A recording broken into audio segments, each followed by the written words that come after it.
Support more victories for veterans. Go to DAV.org.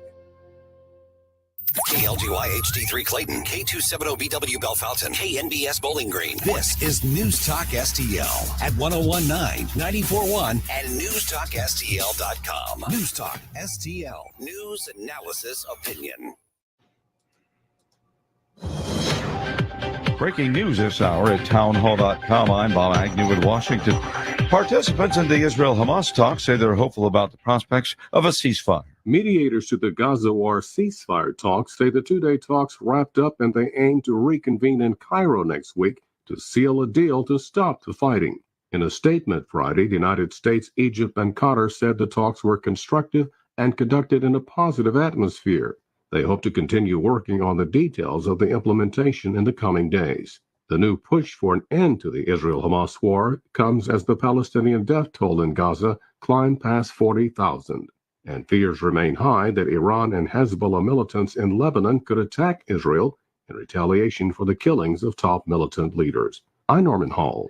Vice President Kamala Harris has proposed a ban on what she calls price gouging by food suppliers and grocery stores as part of a broader agenda aimed at lowering the cost of housing, medicine, and food. The proposals introduced on Friday amount to an attempt to tackle a clear vulnerability of Harris's, which is under the Biden administration, how grocery prices shot up 21%. Meanwhile, Florida Republican Senator Rick Scott says the Biden-Harris administration continues to wreak havoc on the U.S. economy. Senator Rick Scott released a statement after reports that the Biden-Harris Inflation Reduction Act, which Democrats claim would lower healthcare costs for American families, is causing insurers to significantly hike monthly Medicare premiums, with average bids for Part D plans expected to triple by 2025. In response, the Biden-Harris administration is trying to hide these increases by using government funds to subsidize those premiums, aiming to keep them artificially low. The senator said, quote, Biden-Harris rail against private insurance companies for the cost of health care and not paying their fair share in taxes. The administration gives billions in taxpayer dollars to those same insurance companies to hide a premium hike in an election year. Bernie Bennett reporting. More from townhall.com. Summer is upon us and the weather is beautiful. Everyone has a favorite outdoor activity: golf, bike riding, bird watching, long walks. Ask 100 people and you'll get 100 answers. But if everyday aches and pains are keeping you on the sidelines, I have one answer: Relief Factor. Relief Factor is a 100% drug-free daily supplement that helps your body fight pain naturally. Developed by doctors, Relief Factor uses a unique formula of natural ingredients. It doesn't just mask pain. It helps reduce or even eliminate it wherever you're hurting. Back, neck, joints, or muscles. In 3 weeks or less, you'll start to feel the difference all day, every day. So whatever you like to do, swimming, pickleball, hanging out in the garden, Relief Factor can help you feel good again and let you enjoy all your favorite outdoor activities all summer long. ReliefFactor.com, 1-800-4RELIEF, 1-800-473-5433. Fight pain. This hour of News Talk STL brought to you by Senior Memorial. With the average funeral bill being over $9,000, are your loved ones prepared? Call 314-866-8886 or memorialplans.com. Senior Memorial Heritage Protection. Craving the best burger in St. Louis? Head to Jack Nolan's. This veteran-owned local gem is serving up mouth-watering burgers that'll make your taste buds dance. But that's not all. We've got something for everyone, from delicious sides to the coldest beer in town. Enjoy our fully stocked bar and comfortable neighborhood vibe, whether you're relaxing indoors or soaking up the sun on our patio. Jack Nolan's, 2501 South 9th Street. Come on down to Jack Nolan's. You'll be glad you did. I'm Dr. TJ, owner of the Institute of Natural Health, co-owner of Optimal Nutraceuticals, and the host of Wellness 101. Wellness 101 is designed to cut through the nonsense and provide you common sense, science-based information regarding health and wellness. On the show, we discuss topics like thyroid health, gut health, hormone optimization, and many others. Our show airs Saturdays at 10 a.m. and 2 p.m. and Sundays at 11 a.m. and 3 p.m. right here on News Talk STL. For more information, visit us at inhstl.com. That's inhstl.com. Hello, Tim Jones here with Eric from Newsteaders, Newsteaders Fine Jewelers. Eric, your diamonds are so fantastic at Newsteaders. You named the website after them, wowdiamonds.com. Tell us about Wow Diamonds. Well, we picked that name because when people look at the diamonds, they all exclaim the same thing. Everybody says, wow. And nobody can spell Newsteaders, so we figured Wow Diamonds would definitely be good tagline, and it's very accurate. We actually introduced the lab-grown diamond to our St. Louis family, and we're the exclusive home of the trademarked Wow Diamond. It's the most perfectly cut and polished diamond you'll ever experience, and we can fit one into anyone's budget. The thing that's nice about them is they're significantly less expensive than a mined diamond, and of course the artwork is in the cutting and polishing. That's where you get the beauty in the diamond, and that's what we excel at. Newsteaders, a St. Louis jewelry tradition since 1961. Stop by and find out why. 2961 Daughtery Ferry Road, or on the internet, wowdiamonds.com for Newsteaders Fine Jewelers. The Right Mind Show with Todd Showalter. Hey everybody, it's your buddy Todd Showalter. Join me and my buddy Joey V for The Right Mind Show, when we put the fun in our dysfunctional world. The Right Mind Show with Todd Showalter. Saturday evenings at 5 on News Talk STL.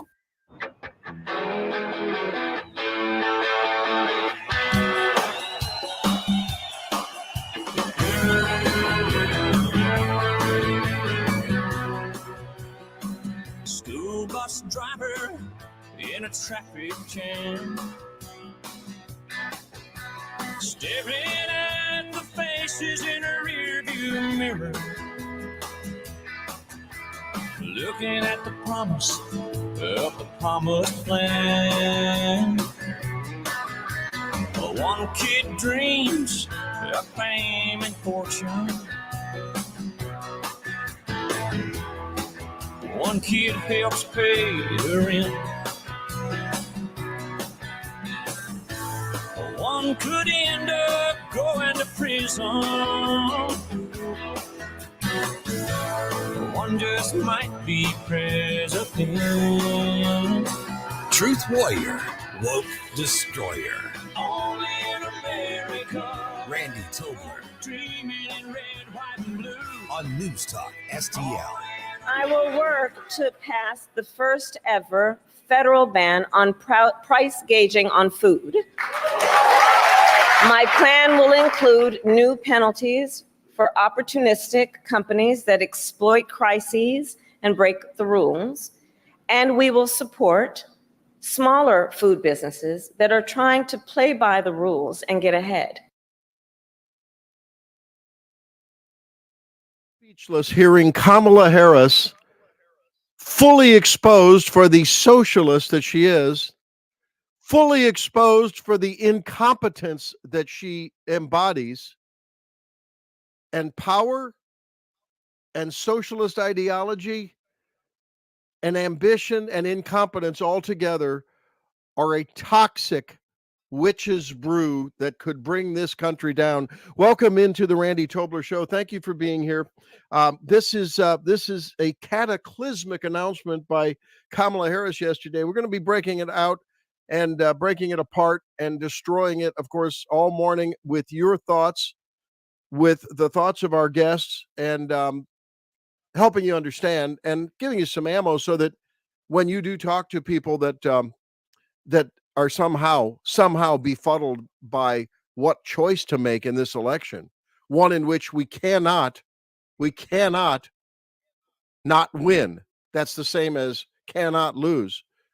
By we, I mean the MAGA movement, the Trump movement, the new Republican movement, the conservative movement, watered down conservatism, albeit populist, albeit, but one far cry better than what Kamala Harris and Tim Walz offer to us.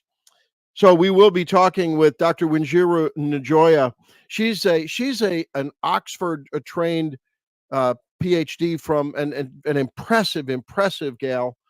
She's a scholar in residence at the Mises Institute. We'll be talking with her next hour, top of the hour. She writes about liberty and freedom and economic freedom and how it makes a difference, whether you want to solve racism or whether you want to solve social justice.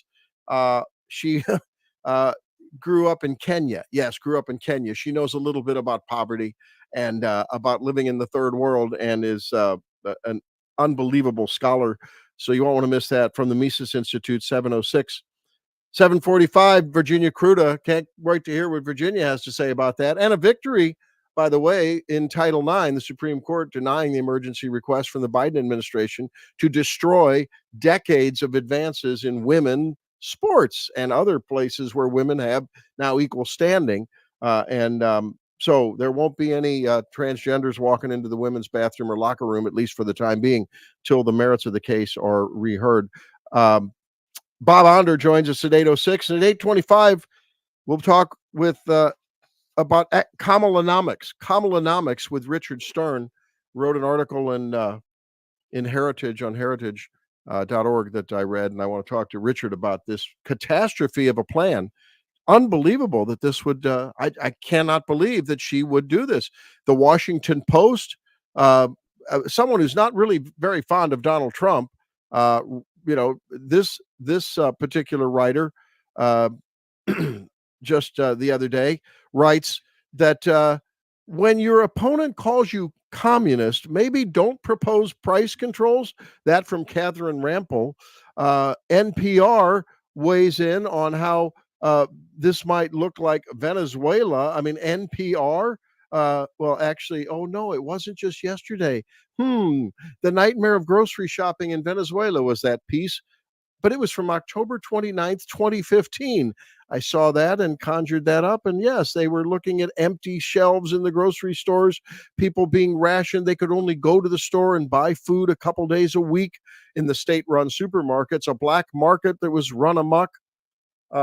Truly amazing. And the folly of this program is just inexplicably scary, laughable, but I guess more scary than laughable, because it could be that in a few short months, Kamala Harris sits in the Oval Office in the White House. 314-912-1019, my number, 314-912-1019. Good morning. Whether you're watching us on Rumble or YouTube or Facebook, where else are we, Jerome? Jerome's under the weather, but he showed up today because he wanted to make sure that you get all of the news that matters, all of the opinion that matters, and can weigh in as well. Good morning. Are we on YouTube yet? Yeah, so we are back on YouTube. We are on Twitter as well. I shared both to the News Talk stream and my page, and if Dr. Tobler would get on his Twitter and share it to his page, we could be on 3 different Twitter pages. So I guess we better do that, shouldn't we? Yeah, might be a good idea. I will do that. All right. So okay, so we've got a lot to talk about, and it's just really a disaster what's coming down. There are other things, of course, going on. I'm interested in a story out of St. Charles as well in the local news. Apparently, there's been a couple of whistleblowers come out. This is from Fox 2 reporting that a couple of election judges have come out and said that they suspect voter fraud from the election director in St. Charles County. Now, this was on Monday evening, suspected election interference and fraud. Wow. Several election judges stepping forward, willing to submit signed affidavits, claiming that Kurt Barr, now Kurt, the former state representative, this is what caught my attention, man. I know Kurt. I mean, I haven't connected with him recently, but he's a state rep. I know we worked back and forth. He did a lot of great work there. Some concern there. So I don't know. This is something very strange. Representative Joe Brazil played an impromptu video on the public comments, not on the agenda. Meeting and phone call between supposed election security officials, including the director of elections, Kurt Barr, and assistant director Mark Parkinson.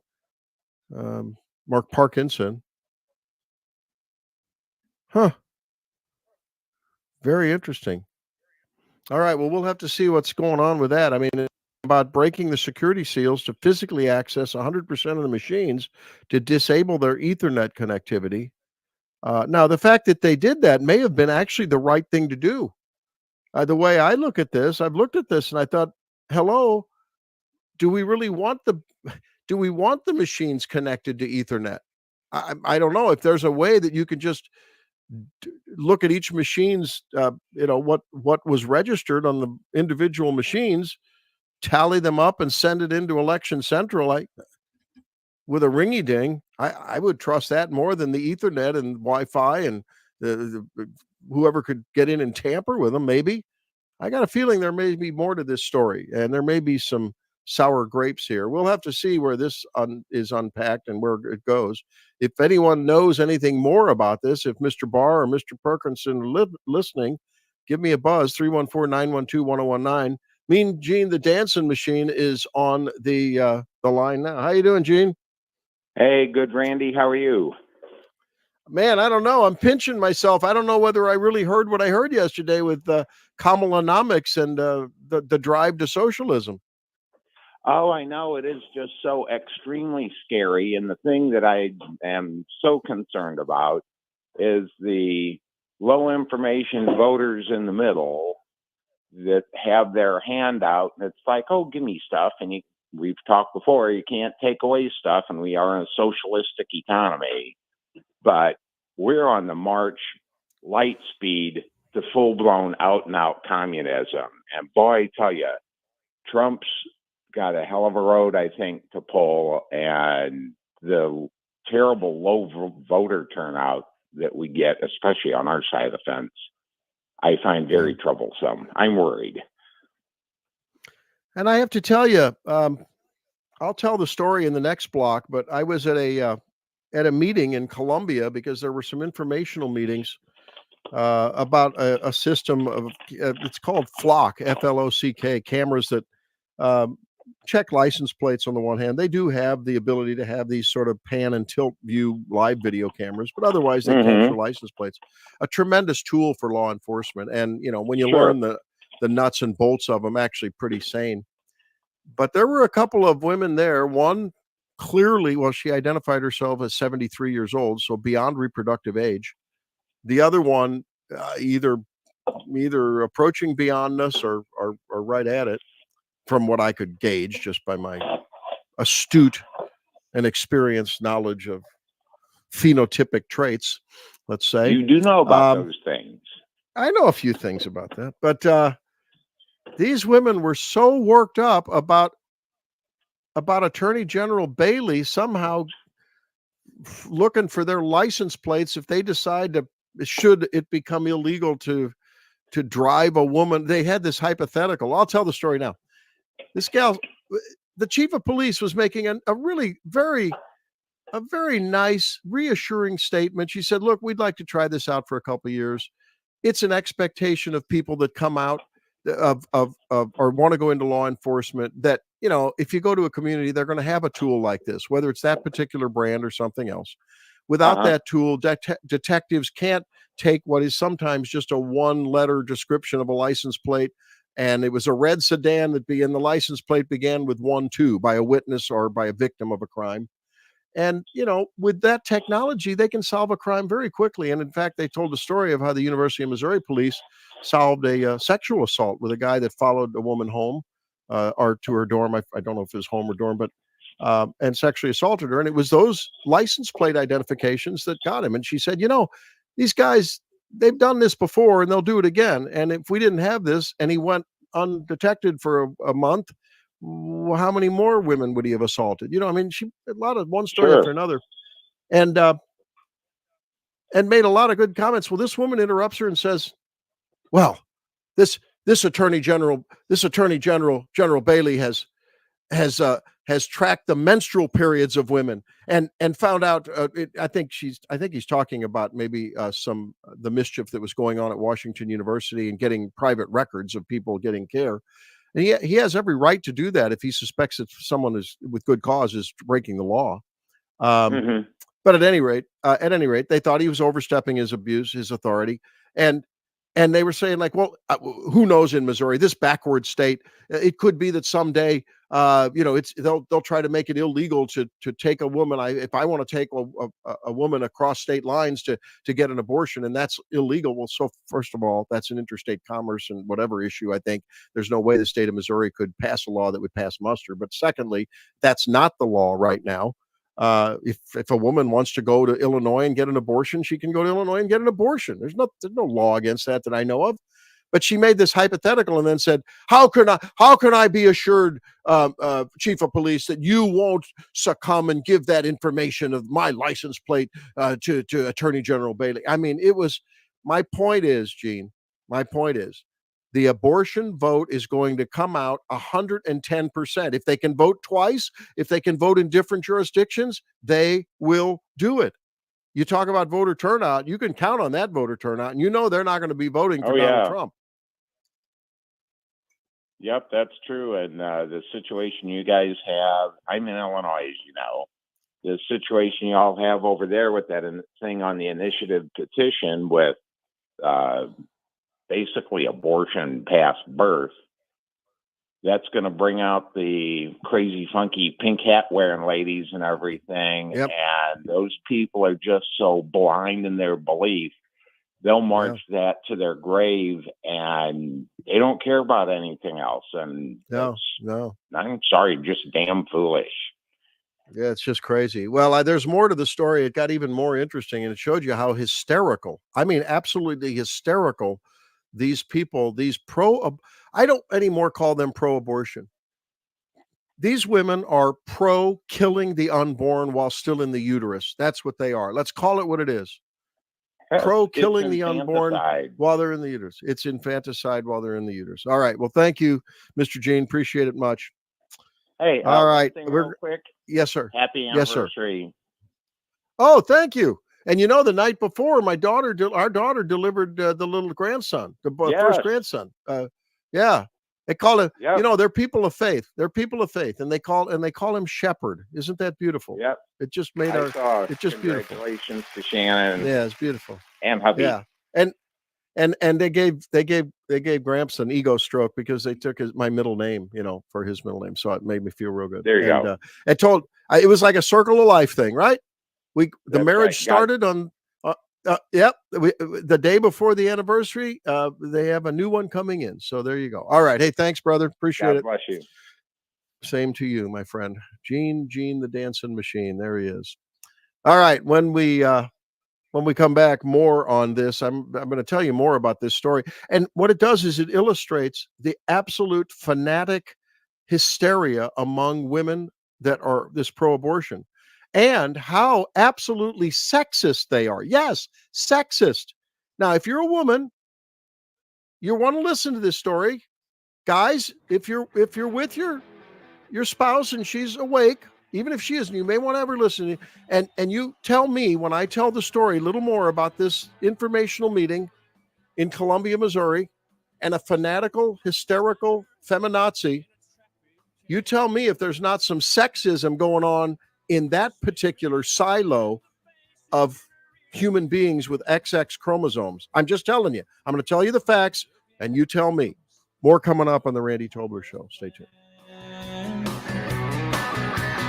One kid dreams of fame and fortune. When you've got something to say, be heard loud and clear. If they'll just do what they were voted in to do. This party needs to get a backbone. They need to get some spine. Join the conversation. St. Louis's place to talk. The Democrats and the Republicans can give us all the lip service they want, but what they need to do is take action today. 1019 and 94.1. You know, you have to take a stand sometimes. This is News Talk STL. News, analysis, and opinion. Retirement planning used to be easy. You put in your 40 years with the company, get the gold watch, and life's good, right? Wrong. Randy Tobler here. Planning for retirement today involves balancing critical decisions regarding your investments, pensions, Social Security, and more. That's why I'm urging you to start planning now. It's also why you should connect with the ClearPath Wealth Management Group at Stifel. They bring a combined 100 years of wealth management experience to help you with your retirement plan. You can hear Stifel financial advisors Bob Stockdale and Eric Robert every Saturday morning at 9 during On the Money here on News Talk STL 1019. Their team is ready to help you design your retirement plan with the care and commitment you deserve.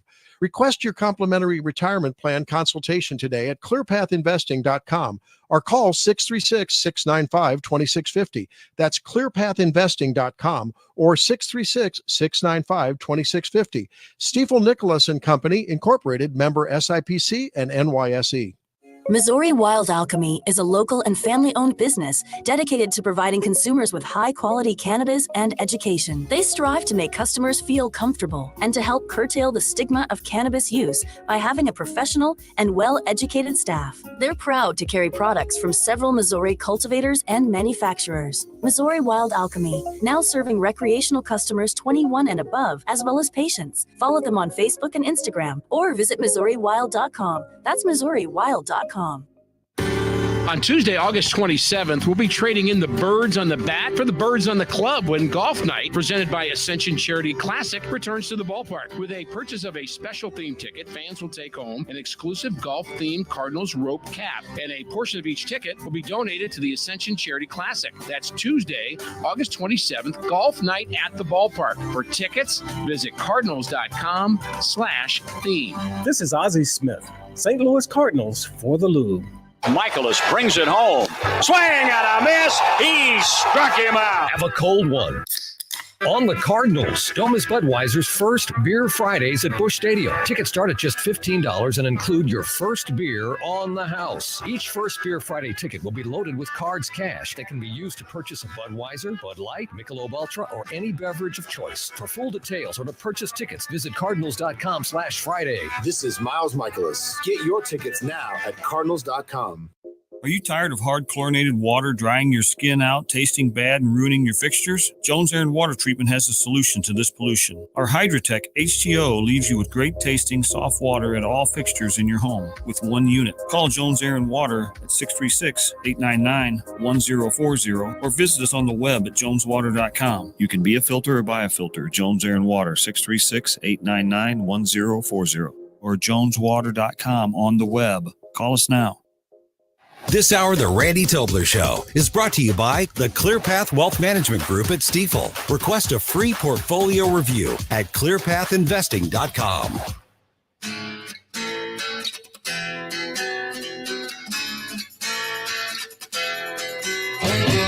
Randy Tobler, Truth Warrior, Woke Destroyer, on News Talk STL.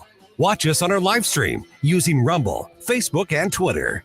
Talk lines are open now at 314-912-1019. Hey, it looks like you like to get up early, so Monday through Friday, listen to me from 5:30 to 9. Mike Ferguson here, and you are listening to The Randy Tobler Show right here on News Talk STL. Welcome back into the program, 314-912-1019. So I was telling this story about the meeting I attended, just an informational meeting, a lot of civil libertarians. There was a local, I think, representative of these ACLU at the meeting. And the female chief of police was there, a female representative, along with a male representative of a company called Flock, F-L-O-C-K. I think they're all, I think, if I'm not mistaken, I think O'Fallon has them, Fulton, Missouri, Jefferson City. There's others in and around the St. Louis area, I think up in north. I heard something like 200 some odd municipalities throughout the country. So they're very common, and technology like that is common. It's already in use on the highways when you pass these little boxes, you know, that you see sitting alongside the road. Those are recording your license plate. I guess they have the potential of taking your picture, but they say there isn't facial recognition. They're not taking picture of the people inside. I don't know. They say that. I know these officers personally, the officers who were there at the meeting. I know the chief of police personally. And they say without this tool, we're handcuffed and we're back in the dark ages. You know, most crimes are committed by people who drive away or come to the scene of the crime in a car. And very often the witnesses don't remember in the stress of everything. They don't remember think about it. If you're just assaulted or you witnessed an assault, do you remember whether it was a red Hyundai or Mercedes-Benz or, you know, Mini Cooper or what, you know, well, maybe you'll remember if it's a Mini Cooper. They're odd cars. But you know what I mean? You don't remember. You just, it's a red sedan. And I don't know. I think the license plate had a 3 on it, a 3-4. Well, they can create a hot list. They can match it against this database, which is scrubbed every 30 days. And then, and it's owned, the data is owned by the jurisdiction, by the police department. It's not owned by the company. And the company doesn't share it with anyone. So you can come up with all kinds of hypotheticals as far as, well, what if someone hacked in and found out my license plate and I was, instead of at work, I was at the movie theater and then my boss could know. They have a transparent public portal where you can see what they've searched. Now you won't see the individual detective's name, but let's say Jerome's a detective and he has access to this database. And Jerome, in order to do it, you have to get in with two-factor authentication. You have to say, what you're searching for, what crime you're investigating, whatever facts you know about it, why you're searching. So if let's say that Jerome has a kid who's truant from school and you access the database and it turns out your kid, he's driving, he's 16 years old, let's say, that would mean you had a child when you were 6. No, how old? I don't know. When you're 8. No, I'm kidding. So, no, let's see, you're 29. So that this kid would be 16 driving, right? So you had a kid when you were 13. There you go. And you search that for the wrong reason. If they audited that, you'd be in deep, deep doo-doo. And they do random audits. The public can go in and it's something that the municipality can opt in or out of. At any rate, there's a lot of safety guards here. And look, if I'm going to trade my liberty for security, which is what we do when we get on an airplane and when we, whatever we do, when you click, when you use Google Mail, you've pretty much given away your liberty. I mean, forget about it, right? They know exactly everything about you. They sell you. You're the product after all. So at any rate, the chief of police, a woman, is going through this. There's a couple of women officers in the crowd. There's several male officers. There's I guess about 5 men in the audience and these 2 women.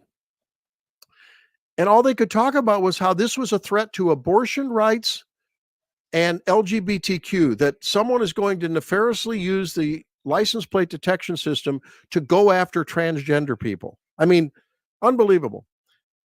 So this woman was, so the gal was this older, this 73-year-old woman who was hysterically worked up over how somehow Attorney General Bailey is going to ask for the local police department to give her license plate number in some theoretical future scenario where it's illegal for her to drive a 20-year-old woman across state lines to get an abortion. If it remains illegal here, I think it won't. I think after the November election, she won't have to worry about that. She can drive someone that's the day before delivery and they can say they're in mental stress to a nurse at the local public health facility, and she can be certified to have an abortion. I mean, that's how preposterous this is. But at any rate, so as she's doing this, I turn my back and because she's sort of off, she's down one row and over to my right. And there's an officer sitting next to me, and I turn next to him and I laugh and I pinch myself. I'm like, is this really going on? And apparently he smiled. I don't know. I think he smiled because it's hard for these officers to imagine when they're undersourced. They don't have enough colleagues. The workforces are decimated. I think in every jurisdiction listening to me now, no matter what municipality you live in, you probably don't have a full workforce, a police force. This is a police force amplifier of way, this technology. And so she stops mid-sentence as she's ranting, and she says, I saw that smile. Well, I had smiled too before I turned to him. And all I said, when she said, she pointed our way, and she said, I saw that smile. I said, excuse me, yeah, I smiled because, and she says, you interrupted me. I said, well, you pointed at me. I wasn't pointing at you. I was pointing at him. And there's just a bunch of men here, and men have no appreciation for a woman's body and our right to him. And she went on with the mantra. And she said, basically implied that men have no standing in entering into the abortion argument. Zero, nada, zero standing, none. And therefore we really couldn't understand how grave this threat to her freedom to drive someone across state lines in a made up hypothetical straw man scenario. And I thought, wow, how sexist of you that we can't enter into this discussion. We may not be able to carry babies, but we can certainly talk about the value of a baby's life, can't we? Don't we have some standing? We actually had a little bit to do with the DNA last time I checked. I'm just saying. And it got quite testy, got very fiery. So after she said her piece, and there was some more said and whatever, I was in the back. I then said, hey, by the way, ma'am, I said, I have, probably delivered, 4,000 to 5,000 babies and given care in the most critical and life-saving and sometimes not life-saving, maybe domestic abuse situations and others. I think I understand a little bit about women. I don't know. I'm not one. I understand. I said, I'm sorry that my chromosome constituency doesn't give me standing to have a discussion with you. She interrupted me at that point. It was great. This was fabulous. And I said, oh, excuse me, interruptions are okay, I guess. Is that now the new rule of the road? It's okay for you? I said, I apologize. And I did. I apologized to her after she called me out for interrupting her. I said, I'm sorry. I apologize. Well, that's right. You should. So then when she interrupted me, I said, well, I guess apologies are forthcoming, right? I will not apologize. She made such an ass of herself. It was so, I felt sorry for the poor old lady. I mean, I just felt sorry for her. My point is, this abortion argument is bringing out the worst in some of our fellow citizens. Women are becoming sexist in their own right. I mean, she just denigrated the police officers in the room. She has a female chief of police and basically dismissed the female chief of police's womanhood, I think. So apparently, the only women that have standing to discuss the abortion issue, that's the only way I can come down and synthesize this. Apparently, according to at least some, and by the way, the other younger lady who was as vocal about this abortion and being discovered if you go drive someone to the abortion clinic and the license plate, I don't know, it's crazy. She was nodding her head. So I get the sense that if these people believe that they are the only ones that have any standing, that have any pony in the race, that have any true, in their view, moral defense of what I believe is an abomination and a sin against the Creator. But that's my belief. If she doesn't believe that, that's fine. The Creator will have to decide that, I guess. I'm not going to be able to decide it. It was just so condescending. And the women in the room, it was funny to read the women officers' body language. They were trying to, I think, stay sort of neutral, but I could just tell, I think everyone thought this woman was loco. But they are passionate. They will vote. They will vote for Kamala. They will vote for every Democrat on the ticket down ballot. And I'm just telling you this to tell you that, man, sexism seems to be alive and well in the kill your unborn baby in the womb flank of the Democrat Socialist Party. It was amazing. Jerome, I have never witnessed anything that there was a local councilman there who I've interviewed. I know him a little bit. And he was there. He'd been to 3 meetings. He said, that was feisty. He said he'd been to, there were 8 meetings over 2 days. He said, I'd been to 3 of them. Never saw anything like that. But it was embarrassing for this woman. I actually would like for that kind of an exchange to be publicly exposed. And I think people would see, people that maybe are sort of wishy-washy about abortion, I can see it, I can't see it, whatever.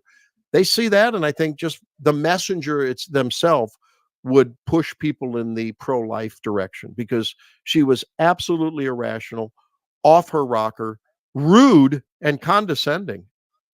It was an amazing display of political passion. But let's play this clip because Missourians will have a chance to vote. The ballot initiatives, 3 of them, will be on the November ballot. Here's the one about abortion. We've seen abortion questions on the ballot in 7 states so far since the Supreme Court overturned Roe v. Wade. In every case, voters protected or expanded abortion access. Now, over these next 12 weeks, Missouri becomes the next ballot box battleground in the fight for abortion access. So culturally, we are sliding to depravity, because this abortion initiative petition, whether you're for early abortions in the case of incest, rape, and so forth, that's fine. I mean, if we can have these arguments on the edges, that's great. But this would absolutely open the doors to pretty much abortion on demand. No matter what the legislature did, the legislature would be restricted to, they would be absolutely unable to pass any, according to this amendment, any legislation that would prohibit abortion before 23 weeks. I think the Roe prescription, or is it 21 weeks? It's too late anyway. But they would also, then there's an exclusion, and it says something to the effect of, but under no circumstances can the legislature pass anything that would restrict an abortion in the case of the health of the mother, And so what that means is basically, I think, a not too broad interpretation of that would allow anyone to just come in and say, hey, I'm feeling suicidal, and they may, and that needs to be dealt with. It's a mental health issue. An abortion is not the answer, in my humble opinion. I think at a minimum, there needs to be a discussion, a psychiatric evaluation, treatment, and care given for the distress that a troubled pregnancy can cause. I get that, but this would allow it up until the day of birth, and that's the problem. I mean, like the reporter said, we are heading towards pretty much expanding this now beyond what the current law is, not even limiting it to that. That's a shame. So there's other things on the ballot that are leading us to depravity, and that is the minimum wage. We'll talk about that when we come back. More coming up on the Randy Tobler Show. Welcome to the United Socialist States of America in a few short months if we don't get our act together and voters get engaged. 314-912-1019. Be back.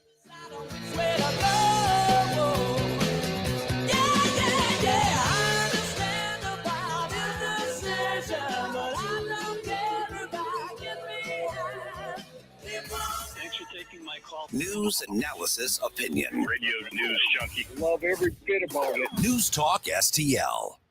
Hi, it's Dr. Randy Tobler, along with daughter Sammy Tobler Gregory, a team member here at our family-owned Body of Health Direct Primary Care Practice. Sammy, what are patients telling you about their experience at Body of Health? I can't tell you how many patients I've had come to me and tell me they just so appreciate getting to sit across the table with their doctor and chat about whatever's going on with their healthcare needs for however long they need. Want to learn more about healthcare the way it ought to be? Schedule a discovery call at bodyofhealth.com. That's bodyofhealth.com. Napoli Brothers Pizza and Pasta, now open in the district of Chesterfield Valley. Napoli has the only coal-fired pizza oven. That means an incredible taste you cannot get anywhere else. So enjoy a unique pizza at Napoli Brothers Pizza and Pasta in the district. And then walk a few doors down and enjoy premium cigars and drinks at Lit Cigar Lounge. There's a perfect way to end the evening. Napoli Pizza followed by Lit Cigar Lounge, a winning combination. When accidents happen, trust Mobile Magic Auto Body to make things right. For 12 years, we've been treating every customer like family. Our highly trained technicians combine old school philosophy with modern expertise to deliver top quality work. From free estimates to the final polish, we're committed to making your experience positive and getting your vehicle back to you like new. 402 Church Street in O'Fallon. Call 636-385-6401 for your free estimate. Mobile Magic Auto Body. Let us work our magic on your vehicle. From home improvement to replacement, do-it-yourself electrical projects can be shocking. That's where Grasser Electric can help. They've been lighting up St. Louis for years. From ceiling fans and dimmer switches to repair or replacing your electric. No job is too big or too small for your home or business. Grasser Electric will even install emergency backup generators. So call Grasser Electric today before the sparks start to fly. 636-441-5200 or go to grasserelectric.com.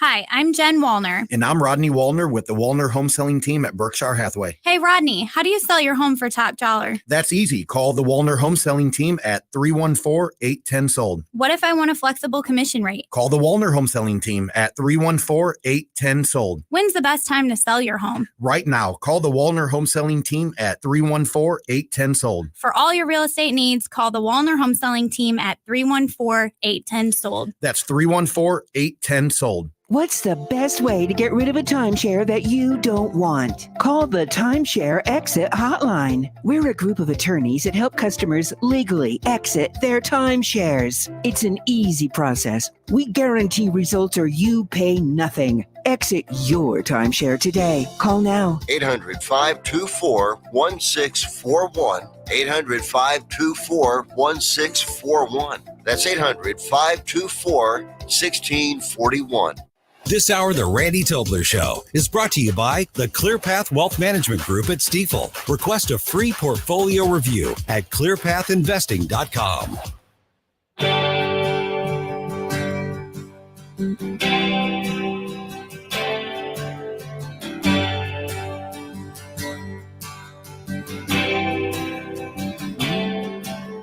Randy Tobler, Truth Warrior, Woke Destroyer, on News Talk STL. Watch us on our live stream using Rumble, Facebook, and Twitter. This is News Talk STL. Voters will also get to decide whether to increase Missouri's minimum wage. The proposal would bring minimum wage up to $15 an hour over the next 2 years. It would also guarantee employees can earn paid sick leave. Some lawmakers have criticized this initiative, saying it could put small businesses out of business. Ladies and gentlemen, welcome back into the Randy Tobler Show. Now, I am just gobsmackingly, jaw-droppingly amazed that Missourians are participating in socialism.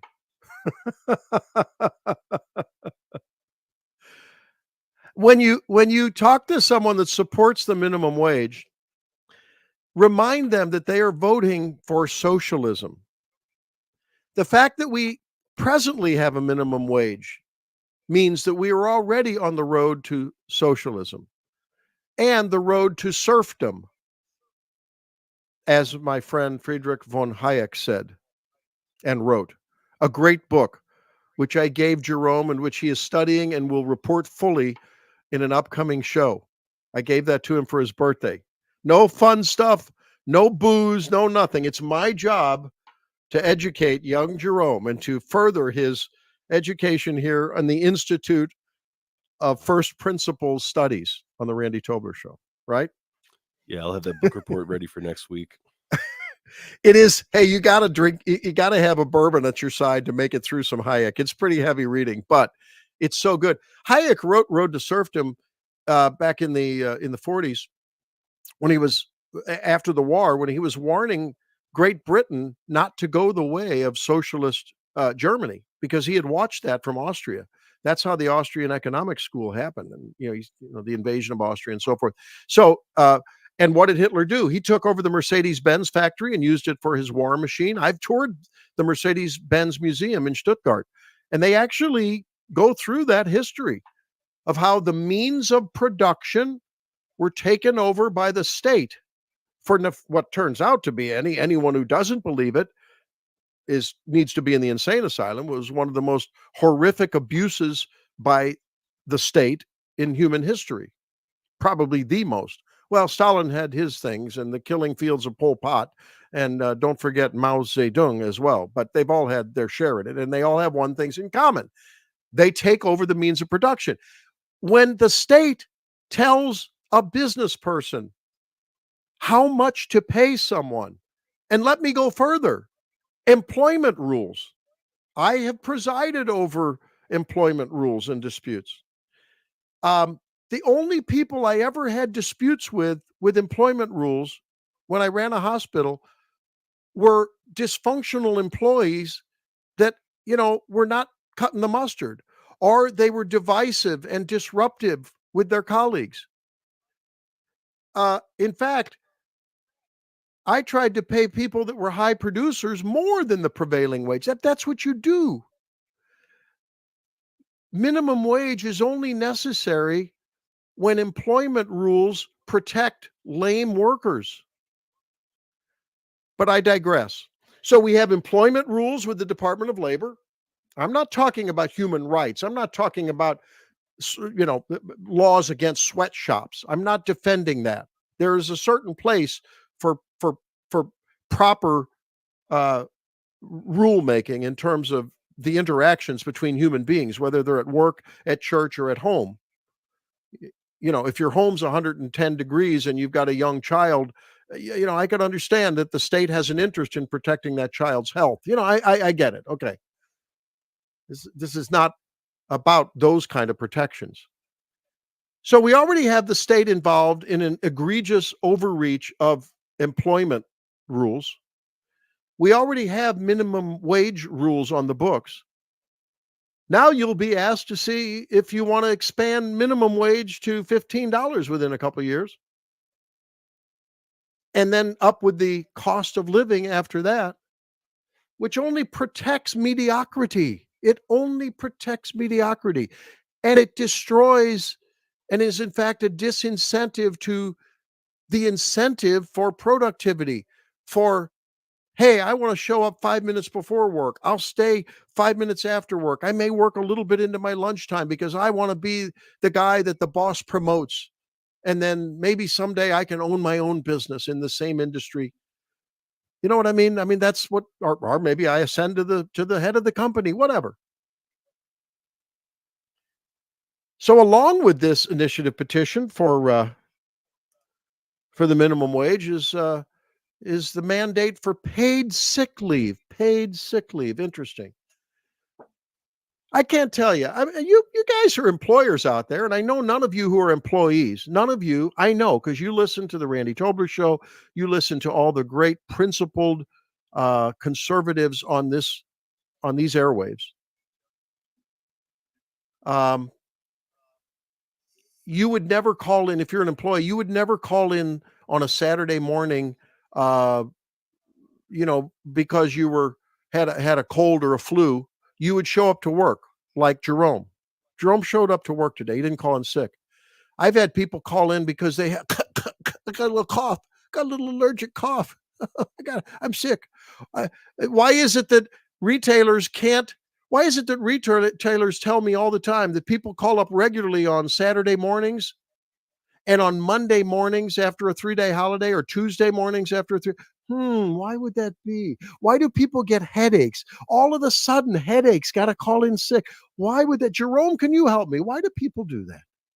Yeah, I'm befuddled. I figure it out. I just think people are looking for any excuse to get out of doing what they need to do or what their responsibilities are. Personally, I mean, if we didn't have such amazing listeners, and if it wasn't important to me that I show up here and make sure that this show happens, then I probably could have done the same thing. I'm anybody watching the stream right now knows I'm not looking the best. I'm very nasally right now. I'm still waiting for that medicine to kick in, but at the end of the day, I know I agreed to be here, and this is something that means a lot to me to do. And if I was working, retail right now, I would still have that same, like, I signed a contract, I agree to show up. But a lot of people, I think it's going back towards the school and the parenting system that's going on right now. It's a lot of people are just letting students get away with it. They're letting their kids get away with making excuses. And then they think that when they're out in the real world, that's going to be the way it is, and that they can just keep making excuses to not have to show up and do what they're supposed to do.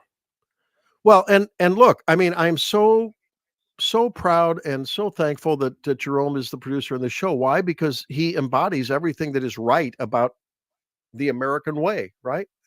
And in fact, I would like to think that had I known to make my point about the interaction, and I don't hire Jerome. Jerome's paid by the bosses.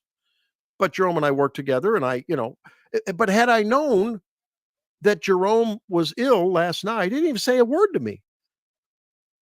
I would have called the boss and said, hey, in fact, I told Jerome, why didn't you try to do that? Well, you just heard why he didn't, because he's got a sense of responsibility. He doesn't need employment laws. He doesn't need the Federal Department of Labor to protect him. In fact, now, can we count on the Department of Labor sending a letter to the bosses to say, hey, maybe Jerome, the next time an opening comes up for this or that, maybe he can, get a foot in the door. You know what I mean? The bosses are aware of this. They're listening. They know. And when I am the boss and I have people that go the extra mile, that do the right thing, I don't need a Department of Labor to establish a minimum wage. In fact, Jerome is going to work his way to a maximum wage in my book.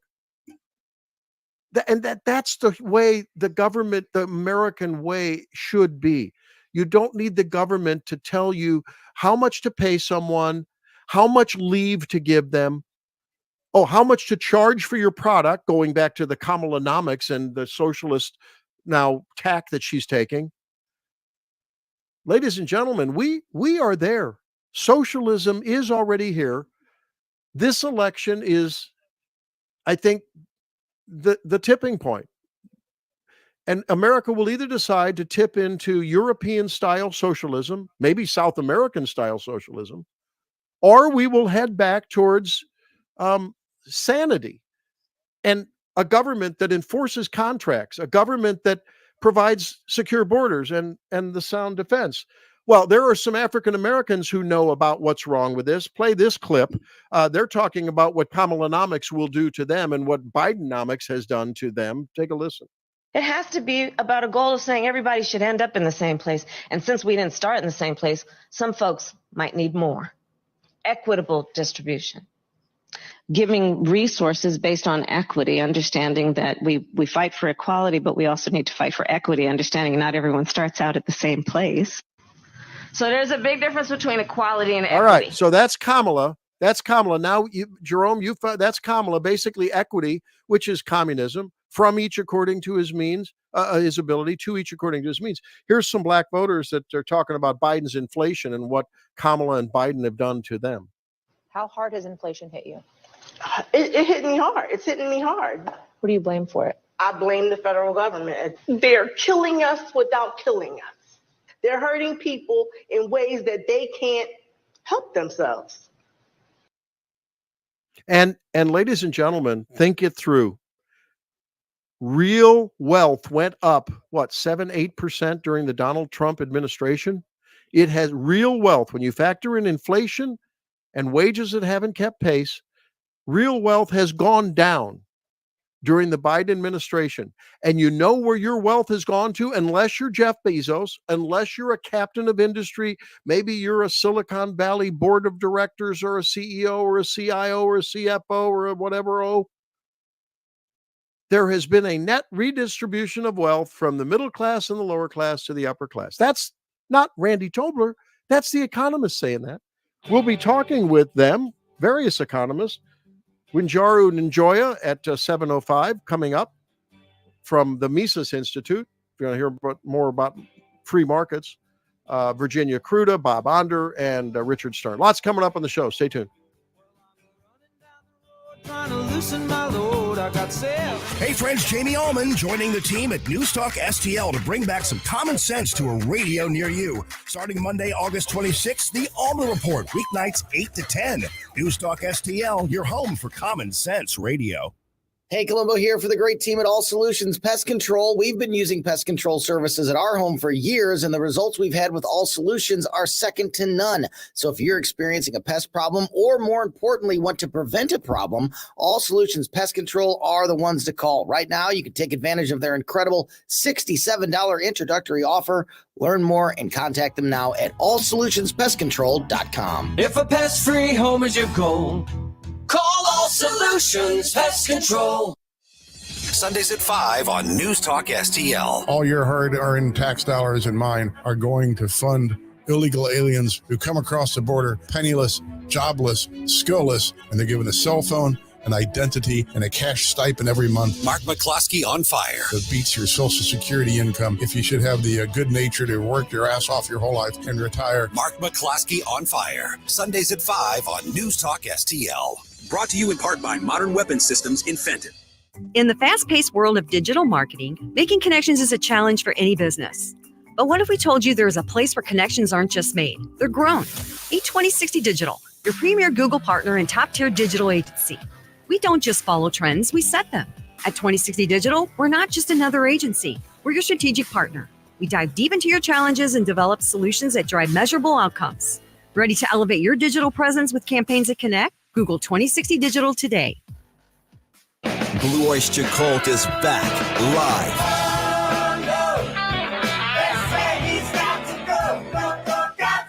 Friday, October 4th at the Family Arena. with special guests Tommy DiCarlo, a former lead singer of Boston, and Jason Sheff, longtime lead singer of Chicago. Tickets on sale now at the Carroll House Furniture box office, located at the Family Arena or at Ticketmaster. Blue Oyster Cult. Legends of Country Rock with Pure Prairie League, Atlanta Rhythm Section, Richie Furay from Poco and Buffalo Springfield, and Firefall. Saturday, September 28th, the Family Arena. Tickets on sale now at the Carroll House box office, located at the Family Arena or Ticketmaster. Don't miss Legends of Country Rock live. Tony Colombo here for Cadre Asset Management. A cadre is defined as a small group of people specially trained for a particular purpose or profession, and that is the role that Cadre Asset Management can play in your financial journey. Learn more about how they can help secure your financial future by following Cadre Asset Management on Facebook, or just go to Cadre HD3 Clay, K270BW Bellefontaine, KNBS Bowling Green. This is News Talk STL at 1019, 94.1, and always streaming at newstalkstl.com. Breaking news this hour at townhall.com. I'm Bob Agnew in Washington. The Harris campaign is open to scheduling a second presidential debate with former President Donald Trump this fall. We get more details on that possible scheduling change from White House correspondent Greg Cluxton. Vice President Kamala Harris's team favors a second debate with Donald Trump sometime in October. But that matchup appears to be contingent on the GOP nominee participating in the already scheduled September 10 debate with Harris. A spokesperson for the Harris campaign said if Trump follows through with the first debate, then the American people will have another opportunity to see the vice president and Donald Trump on the debate stage in October.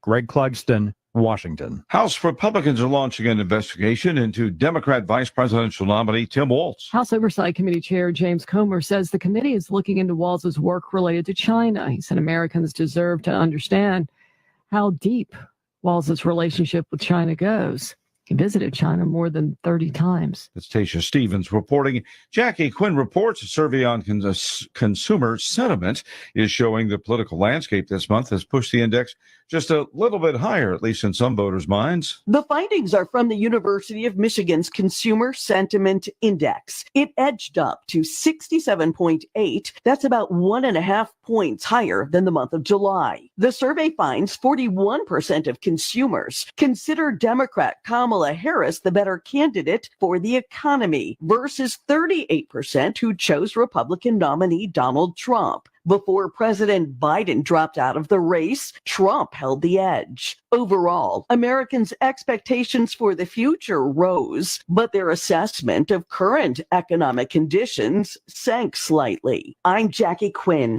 More on these stories at townhall.com. Well, summer is upon us and the weather is beautiful. Everyone has a favorite outdoor activity: golf, bike riding, bird watching, long walks. Ask 100 people and you'll get 100 answers. But if everyday aches and pains are keeping you on the sidelines, I have one answer: Relief Factor.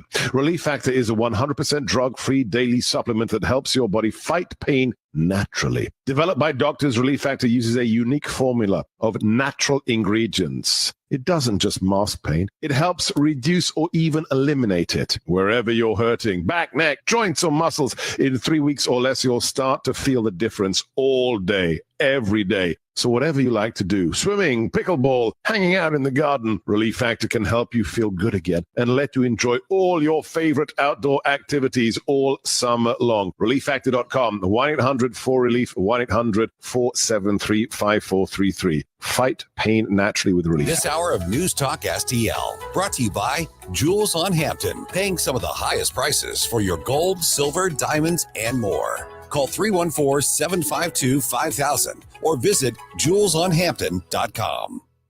Why choose a Sleep Number smart bed? Can I make my side softer? Can I make my side firmer whenever I want? Can we sleep cooler? Sleep Number does that. Cools up to 8 times faster and lets you choose your ideal comfort on either side. 94% of Sleep Number smart sleepers report better sleep. And now, during our biggest sale of the year, save 50% on the Sleep Number limited edition smart bed, plus free home delivery on select smart beds when you add any base. Limited time. To find a store near you, visit sleepnumber.com. Did you know your life insurance is an asset you can sell?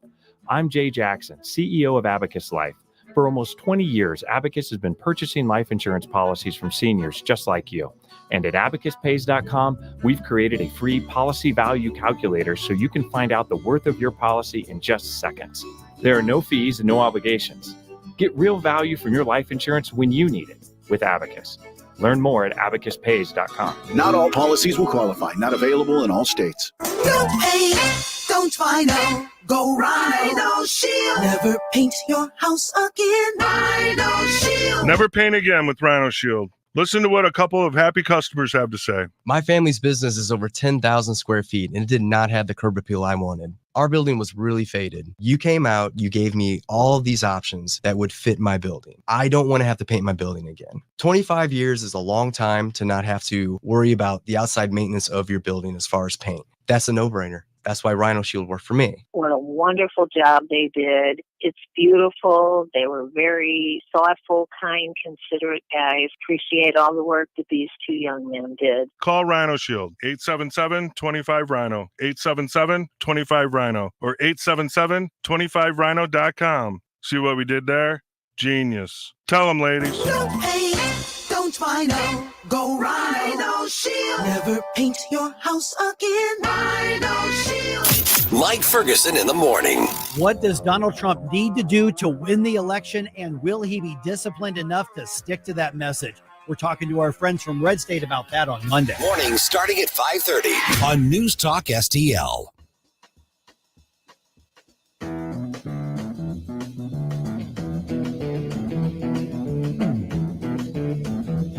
You know the day destroys the night, night divides the day. Try to run, try to hide, break on through to the other side, break on through to the other side, break on through to the other side. Randy Tobler, Truth Warrior, Woke Destroyer on News Talk STL. Watch us on our live stream using Rumble, Facebook, and Twitter. This is News Talk STL. Welcome back into the program today as we are still trying to pull ourselves up off of the mat, having been gut punched by Kamala Harris with just transparently announcing her road to socialism yesterday. And I've been looking forward to this discussion with Dr. Wanjiru Njoya, who is a scholar in residence for the Mises Institute. She's an attorney. She's an author. She writes on economic freedom and all the things that are need to be heard so much by our ruling class. Dr. Njoya, thank you for joining us on the Randy Tobler Show. Thank you so much for having me on. You are a scholar in residence at the Mises Institute. I am, yeah. I can tell you that those of us that will hear you and myself and all of my audience are followers of the Austrian School of Economics. I think I can fairly say that. And we are so frightened on the course that already has had its way too far in America away from those principles. And we fear that the current move in the Democrat Party and by the Democrat nominee are only going to lead us further. What are your thoughts on what happened yesterday about price controls in the food sector? I'm just right off the bat. What do you think? Price controls, like many people have been saying, will just lead to food shortages, will lead to long queues for food, will lead to supply problems. We're going to see all these problems that we know we would expect with price caps. And I think, like many people have been saying, that Kamala Harris is well aware of that. She just doesn't care because she wants to make all these promises to people that she can fix prices for them. She can give them money to buy homes. You know, she can give them equity. She's been talking about equity for a long time. And she doesn't care really about what we know will be the follow-up problems. I think what's fascinating is you were born in New Jersey, grew up in Kenya. You're a woman of color. There are tremendous discussions these days about social justice, mainly from the left, saying that we need redistribution. Kamala Harris, I'm going to play. Would you play that Kamala Harris clip, please, Jerome? Number 2, my number 4, or my number 2. Just play this, would you please? And it has to be about a goal of saying everybody should end up in the same place. And since we didn't start in the same place, some folks might need more. Equitable distribution. Giving resources based on equity, understanding that we fight for equality, but we also need to fight for equity, understanding not everyone starts out at the same place. So there's a big difference between equality and equity. Equality suggests often everybody should get the same thing. Well, that often assumes everybody started out in the same place. Okay, I think we get it. That's pure redistribution in the name of equity, Dr. Njoya. You have written that exactly the opposite is the case to achieve, quote, equity and social justice. Explain, please. So basically what she's describing is communism. So she's saying the only way to make people, sometimes they call equity true equality. So they say the only way to make people truly equal is to redistribute wealth. So that way you can achieve a situation where everybody has equal amounts, which is basically communism. And she's saying what people who follow this view, which by the way is supported by all the academics these days, that's where she's getting it from. They've got books and papers published about this. So basically what they're saying is that that's how you do true equality. And they're saying if you have equality and people don't have equal amounts of stuff, they're saying that's not true equality. So they're really saying without basically theft and tyranny, you can't have what they're calling true equality. So really what I've been trying to remind people, because I think people know this, is to remind people what true equality is. It's got nothing to do with how much stuff you have, how wealthy you are, whether your income is the same as anybody else's. That is nothing to do with equality. And just trying to remind people that if they really want equality, it's got nothing to do with communism or wealth redistribution. If anything, those are the things that destroy equality and destroy liberty. And I also try to remind people, I think many people have been saying this historically over the centuries, the minute you start pursuing equality, you give up on your liberty. Because in order to achieve your equality dreams, you have to erode people's liberties. So actually, it's just about reminding people that liberty should always be our highest goal, not equality. You know what I find astounding about this, and you referenced that so-called academics, I don't know, sometimes you question just how smart they are. If you even concede for the purpose of discussion, if you concede that somehow it's a laudable goal to make sure that, as Kamala Harris says, everyone ends up with the same stuff. Okay, which you just thoroughly destroyed that. But let's just say for the sake of discussion, who's going to determine what that equity is? I mean, how much should everyone have? Who's the judge, jury, and redistributor on that mark? It's impractical on its face, even if you bought it theoretically, isn't it? Absolutely. It simply doesn't work. So most of my Austrian colleagues would not even be concerned about the justice of it or anything. They would point out what you're saying. It doesn't work. I mean, Kamala Harris, she thinks she can decide how much stuff everybody should have. She was saying that she's going to fix prices in the grocery store because she knows what the cost is of producing those goods. And she will allow a reasonable amount of profit, and the rest she will, she'll just put a price cap. She's got no idea what the costs and profit margins are. So she's purporting to know things that she has no way of knowing. And so it just doesn't work. Even if we conceded that was a good goal, we know that it doesn't work. She simply doesn't have the information she claims to have. Nobody does. Nobody knows what the costs are of all the grocery stores in the land and what their profit margins. She said they would be allowed a reasonable amount of profit. Nobody knows what's a reasonable amount of profit for all the grocery stores in the country. Whatever that means. It's just amazing. Yeah.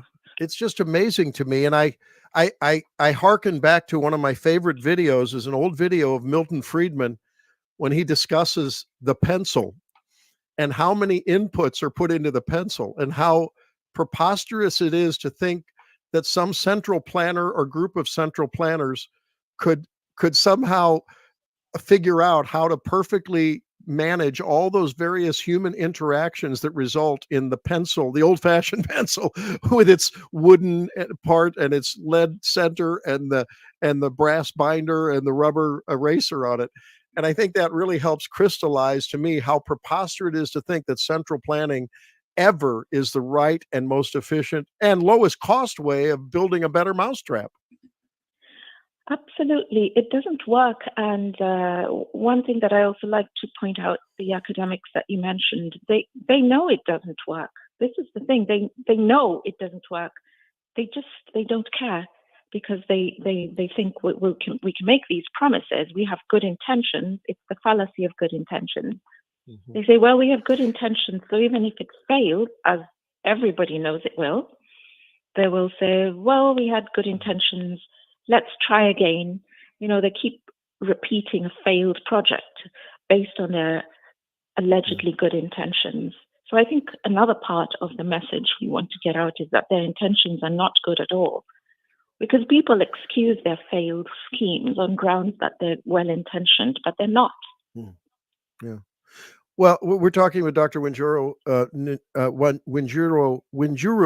Njoya. I'm sorry, I'm having a hard time with your name, but I love everything you do, and I'm a new fan.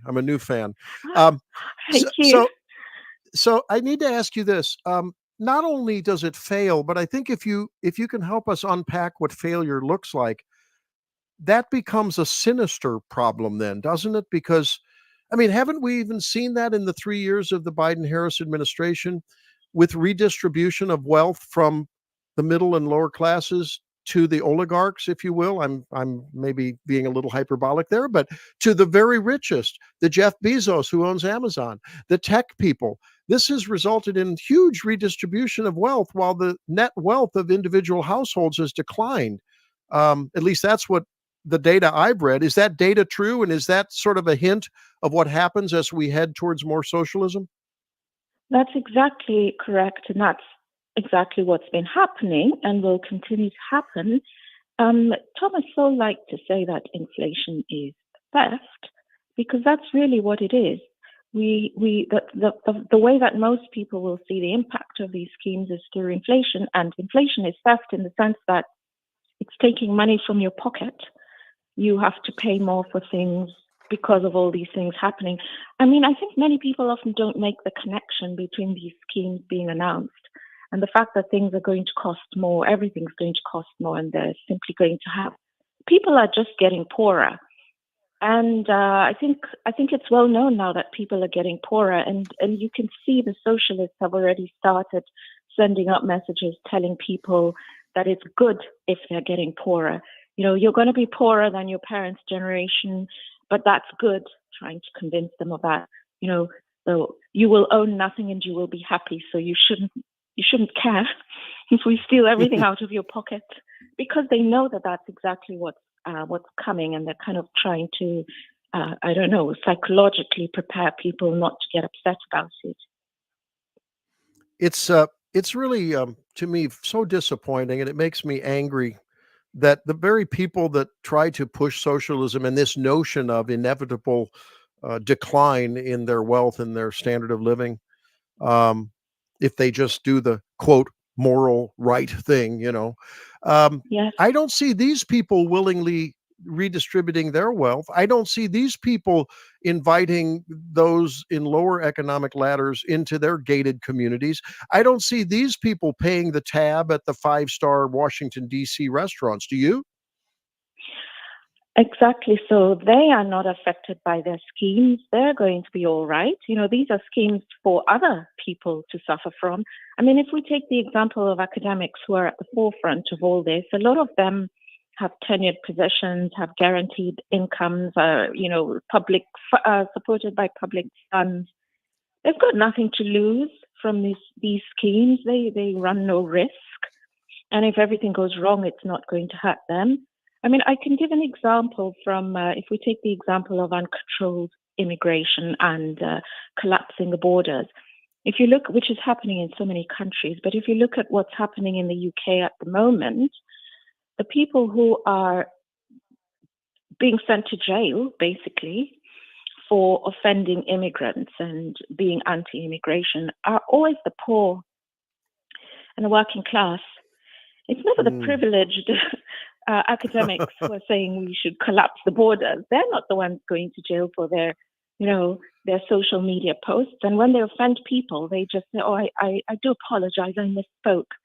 And when the working classes offend people, they get 3 years in prison.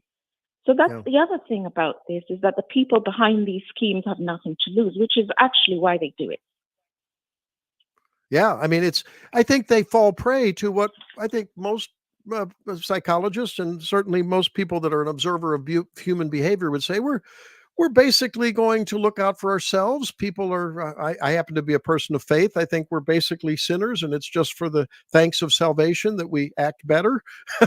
And, given power and the ability to abuse it, people will tend to do that. And we have to check them.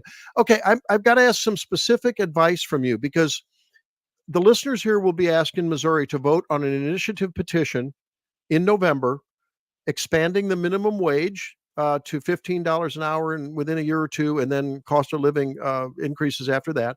Along with that, on that same ballot measure will be mandatory sick leave. The state is already getting into the relationship between an employer and employee with federal and state departments of labor and work rules and blah, blah, blah. Now minimum wage. What would you tell my listeners if they're going to be lobbying persuadable friends of theirs on this issue?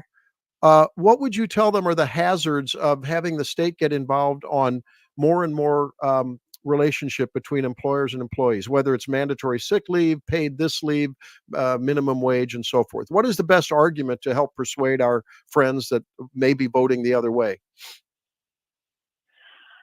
The sheer cost of intervening in employment relations, I think, is much worse than the costs that we've been talking about so far. It's the relationship that most directly affects most people's economic interactions. And the sheer cost of saying to employers, they're basically dictating to employers what their costs of employing workers are going to be. That is going to drive many, many people out of business. Talking about small and medium-sized businesses, just going to drive them out of business, which drives many people out of work, which just drives unemployment up. So like we were saying, it doesn't work. They've tried these schemes in Europe. I just read yesterday somebody was saying Europe has 5 to 10 years left before it completely collapses, because people are not in work, either because they can't find work or because it's easier for them to just sit at home on welfare. Businesses are just going bankrupt. It's an absolute disaster. They should say no. Dr. Wanjiru Njoya, we very much appreciate you being with us, and I hope you'll join us again in the future. And I hope folks will stay tuned to all the good work that you and your colleagues at the Mises Institute, that's MISES Institute, produce, because the message needs to be here loud and clear. I don't know whether we can turn it around. It's like turning around the Titanic when it's headed for this iceberg. But I pray that people will read you, will listen to you. I know you have a lot of YouTube stuff there as well. And can't thank you enough for being with us and spreading the truth today on the Tobler Show. Thank you so much for having me. Thanks very much. All right, there she is. Dr. Wanjiru Njoya. It's tough to say, but she has a lot to say, and I hope that it was informative for you. When we come back, I'd like to know your thoughts on this. Do you think that we're far gone, too far gone? Is it retrievable? Or is it just inevitable and we just need to manage it? 314-912-1019. Virginia Kruta coming up at 7:45. Bob Onder at 8:06. And Richard Stern from Heritage on Kamalanomics. We have a ton left on this program. Hope you'll stay with us. We're gonna do to the other side, yeah. Always be clear where you get your conservative talk. The St. Louis Business Journal is now reporting that liberal billionaire George Soros is the largest shareholder of Odyssey, the parent company of KMOX and 97.1 Talk. Soros' maneuver raises critical questions about the future of media ownership and influence. Money and attention is power. And when he has the money and he controls what's on the radio stations, he's going to be able to control the minds, potentially hundreds of millions of Americans. St. Louis's trusted source and number one for conservative talk. This is News Talk STL. Well, I have to tell you about excellence and great interactions between employers and employee. They're all a family at Advanced Dentistry of St. Charles, and you feel it. I was looking at an online review on their website. Amelia writes, staff was friendly, professional, and thorough. So happy to have found my new family dentist. Happy to support a local business. I'll be referring all my friends and family here. I refer all my friends and family to Advanced Dentistry of St. Charles, like Amelia. Drew and Ashley were superb, as well as Dr. Dwyer. The same things are said of Dr. Daniel Cusimano. I'm telling you, the Cusimano-Dwyer are a dynamic dental duo there at Advanced Dentistry of St. Charles. I see them. You should see them too. Take care of your teeth. You know, I talk about the importance of great dental care, taking a good look inside and around the mouth, making sure your TMJ is taken care of. They can deal with that if that's a problem. The gingivitis that can result in so many other problems throughout the body, cardiovascular disease, preterm labor, you name it. They cover the entire field, and they do it so well. Advanced Dentistry of St. Charles at advanceddentistrynow.com. That's advanceddentistrynow.com.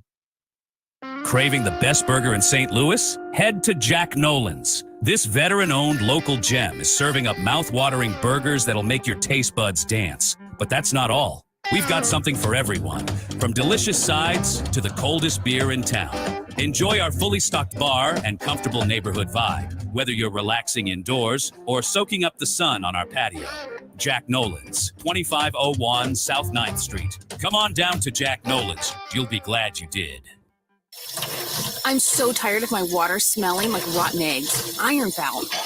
It makes my clothes and home smell, and my sink and faucet look dirty. I'm calling Jones Air and Water Treatment for their solution to this pollution. Jones Air and Water Treatment has a solution to your pollution. Call now for your free water analysis at 636-899-1040 and live with clean, great-tasting water. That's 636-899-1040 or joneswater.com on the web. Call us now. SR1 Sundays. Hey, this is Aaron Dorff from the Missouri Firearms Coalition. Don't miss our new show, Shall Not Be Infringed, this coming and every Sunday as part of SR1 Sundays. Tune in for Stand and Fight with Nick Schroer at 6, Next Gen with Dane Define at 8, and my show, Shall Not Be Infringed at 9. See you then. SR1 Sundays. Sunday night at 6 on 101.9 and 94.1 News Talk STL. Do you owe the IRS $10,000 or more in back taxes? Are you being audited or investigated? Has the IRS sent you a letter demanding payment? You may not owe what they claim. Make this free call to the tax doctor now. Let them negotiate with the IRS on your behalf. 800-240-4586. 800-240-4586. That's 800-240-4586. This hour, The Randy Tobler Show is brought to you by the ClearPath Wealth Management Group at Stifel. Request a free portfolio review at clearpathinvesting.com.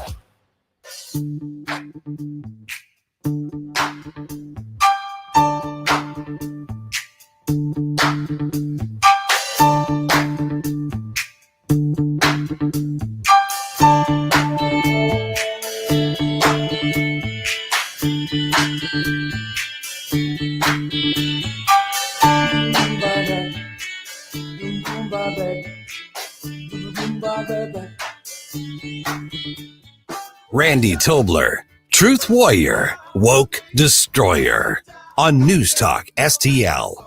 Watch us on our live stream using Rumble, Facebook, and Twitter. Talk lines are open now at 314-912-1019. On a dark Sacramento highway, cool wind in my hair, the rotten smell of ambition in the air. Up ahead there's an election. Biden was forced to step down, and he contend to jump ahead. Kamala now has the crown. Border saw she was christened. Do not come. She should visit someday. Not today. Hasn't been there or Europe. Haven't been to Europe. What does it matter anyway? So illegals keep crossing. Unchallenged they come. From Kamala Harris, nothing's to be done. Welcome to Kamala's California. Such a high-tax place, such a high-tax place, such a littered space. This is a good one. All right, so that's a little bit of fun. Found that on the Job Creators Network. I think they call them the Freedom Fighters, I think, are the ones that produce that. So from time to time, I know Jerome had some stuff that was produced by AI last week, and I found this one this week, and we'll continue to bring some of those fun things. You know, you got to laugh at what's going on. I mean, the stark difference in worldviews and in political philosophy between the Trump campaign and the Harris-Walz campaign. I mean, it's the choice is pretty clear. It's pretty clear, Jerome, this cycle. Well, I wouldn't be so sure about that because what I've been seeing lately is Kamala just keeps on ripping off Trump's campaigns. You know, he announces that he wants to remove taxes on tips. And despite her being the tiebreaker, she is now running on that. There's another couple policies that Trump has proposed that now she's running on. So I think it's only a matter of time before we see Kamala and Walz saying, "Make America great again" and build the wall. You're right. No, you're right. I mean, I guess you're right. I'm thinking that among low information voters, there is no difference, right? I mean, it's just a matter of copycat, Harris, copycat Kamala, we'll call her. But for those who take any moment to take a look at what she's been about her whole career, it's absolutely clear where she's coming from. If you look at the way Tim Walz has governed, it's stark and very clear as to what's going on. And you know, I don't know how people can look at her history and think that suddenly she's not going to, that suddenly she's changed. Now, if she would come up with some reason for why she's flip-flopped, I'd like to hear that. I mean, you know, people will change their minds. I've done that throughout my life. I've had an opinion, then I've either modified it or changed it, softened it, sometimes, you know, strengthened it because of new information. That's different than just political pandering. I mean, it's just amazingly transparent in her ambition. She'll stop at nothing to get elected. It's just crazy. So I don't know. We'll have some fun. We can play another verse and chorus of that a little bit later because it's pretty fun. Now, the other night, Jerome, Colbert was calling CNN and complimenting CNN about how how wonderful they are. And I think he was trying to be serious, but I don't think the audience took it that way. At least that's the way I interpreted this clip. Let's play it. I know you guys are objective over there, that you just report the news as it is. Oh, I know. CNN makes it. I know that's supposed to be a laugh line. I wasn't supposed to be, but I guess it is. Yeah. See. Yeah. So there you go. I mean, that is how deluded these late night hosts were. Now, late night TV has been a long-standing staple of America. Now, I don't watch late night TV because I do an early morning show. I have to get up. So I don't watch it. I haven't watched it for a while because it's become so partisan and so one-sided. There was a time when they made fun of one side. They made fun of the other side. That's fine. They made fun of Clinton. They made fun of Bush. They made fun of H.W. Bush, and whoever was in office, they would have fun at their expense. That's fine. We no longer see that. It is just so stilted, so targeted against anyone that's conservative in office. Sometimes they even go after senators and representatives, but usually it's in the Oval Office they're going after. Pence was often a target because of his religion and his faith. So, but I will say that I do have some fond memories of late night TV, and we will play a clip from Johnny Carson and a great late night clip. Not now. We'll talk to Stephen first, but we got a caller on the line. But I have some fond memories when late night TV was truly funny and engaging, and yes, had some beautiful moments. Stay tuned for that. Stephen, what's going on? Thank you for calling. Good morning, Dr. Tobler and Jerome. Hope you're doing well. Just had if I'd have known this woman from Mises was going to be on, I would have called earlier and asked her to comment on this. But I did want to clarify something earlier when you were talking about the minimum wage issue and with socialism, is that there are different forms of socialism. And you mentioned the means of production, taking over the means of production. If you want to go by the textbook definition, and socialism's kind of become a loose term these days, as has other political terms used by people that don't necessarily know exactly what they mean. But socialism, pure socialism, is owning the means of production and therefore controlling all the pricing mechanisms, supply and demand, etc. There's another form of socialism in which the means of production are still owned by private individuals and corporations, but there's a great deal of control exerted on them by the government. And that is a distinction between pure socialism and another form of socialism called fascism. So in reality, even though we hear the word fascism thrown around, most people just think of it as something to do with racism or being mean, and people like Donald Trump were called fascists. In reality, much of the policy we have today is fascism. And I think that would be helpful for people to understand that distinction. But I think the problem with minimum this is wage in is this fascism. in this current environment, though, if you control, I view it a distinction without a difference. And here's the reason. If the government is essentially telling the employer how much they'll pay, that they will give paid time off, how long that will be. In California, my son worked there for a while. He was a young man in the workforce trying to really show his boss in a privately owned company. And he was caught working through the lunch hour, and he was told that's illegal in California. You can't do that. So whether the company was owned by the boss or the boss was told how to run his company by the state, the effect on the employee is essentially the same, is it not? And here's the problem. In this current cycle, fascism has somehow been the brand that the left tries to stick on the right. And nothing could be further from the truth. That. Right.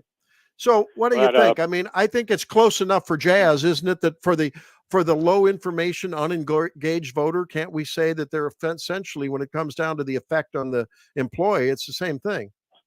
Yeah, unfortunately, the political debate is severely limited by the general knowledge level of the public, which is far below what it should be, due to our government schools. But I would say there is a distinction between the two, perhaps not at the individual employee level, but for the economy as a whole, for society. And that distinction is that under fascism, what you end up with, and what we've seen today, particularly look at some of the censorship going on in the web, is you reach a level of collusion between industry and government that you don't see in socialism. So you see big companies in Nazi Germany, it was Krupp and some of the, IG Farber, some of those big corporations. They squeeze out small business, they squeeze out independent business, and it's a two-way street where the government scratches their back by having massive regulations and creating huge barriers to entry. And many of these corporations have become, in effect, almost an enforcement arm of the government. So there's an important distinction. You have to be able to go a little deeper and understand those nuances and the implications they have on our culture and our society. But there's definitely a difference, in my opinion. Well, I can tell you, I feel working in that. Well, I used to work in the medical industrial complex. Now I've jumped off that ship. I still have to. I still have to integrate with it once in a while when I or intersect with it once in a while when I try to have a patient who has insurance and then they want to use it to get a test or a procedure or a drug. And I don't know. I worked in the operating room of your hospital. Yeah, so you know what I mean. I mean, it feels like working in Soviet Union, where you're basically told. And talk about price controls. I mean, CMS controls the prices that people can charge for their work that they do in the medical industry. It's crazy. That is fascism. Hey, thanks, Stephen. Appreciate it. No problem. Thanks for the lesson. A little lesson in economic ideology.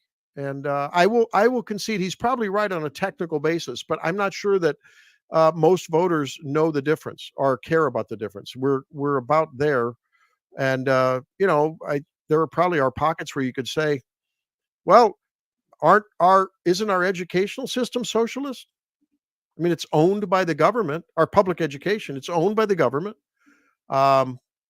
It's run by the government. Teachers have, pay scales that are defined by the government, more or less. The local school district, which is it's a political subdivision. So I would say that's socialist. And there are pockets where that is already happening. And I think it's just going to, the slide from fascism, if you will, to socialism was just another couple of years down the road if Kamala Harris gets into office. So let's step aside and take a little time with Virginia Kruta when we come back. Ask her what she thinks of yesterday's, as Kamala said, price gauging. She struggled to get that out off the teleprompter. I don't know whether that was like a Freudian slip. She knew how crazy the idea was.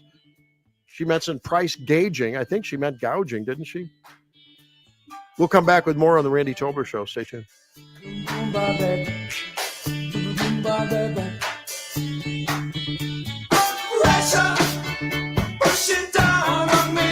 St. Louis's new choice for conservative talk. Hey, good morning, everybody. Live and local. Welcome home. And whoosh, sitting in traffic, stuck in a jam, and being entertained by Vic and thunder-stealing Ken. This is News Talk STL. Loyalty means a lot at Ackerman Toyota. That's why during COVID, Ackerman refused to charge over sticker price, while others did. Ackerman stayed true to their customers, selling at or below manufacturer-suggested prices. Ackerman will get you what you want, and the service department has the same spirit. You come first.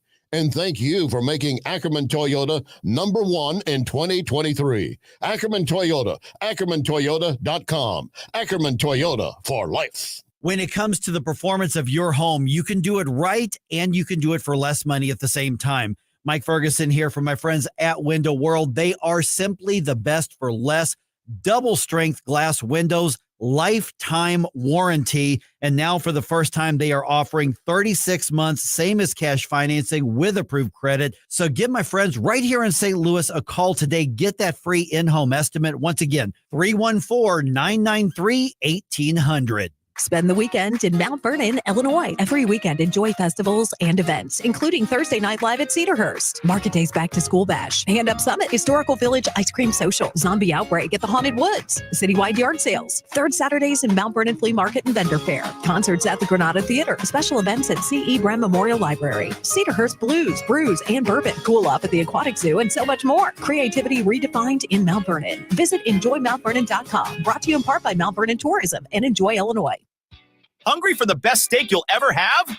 Head to the heart of Moscow Mills and discover Harry J's, a local landmark and family-owned steakhouse, serving up excellence since '98. From mouth-watering appetizers to decadent desserts, Harry J's has something for everyone. Enjoy our extensive bar selection while soaking in our friendly family atmosphere. Whether dine-in or carry-out, your meal is prepared to perfection. Make the drive to 300 Main Street and treat yourself to a taste of Moscow Mills' finest. Harry J's, more than a steakhouse. We're a tradition.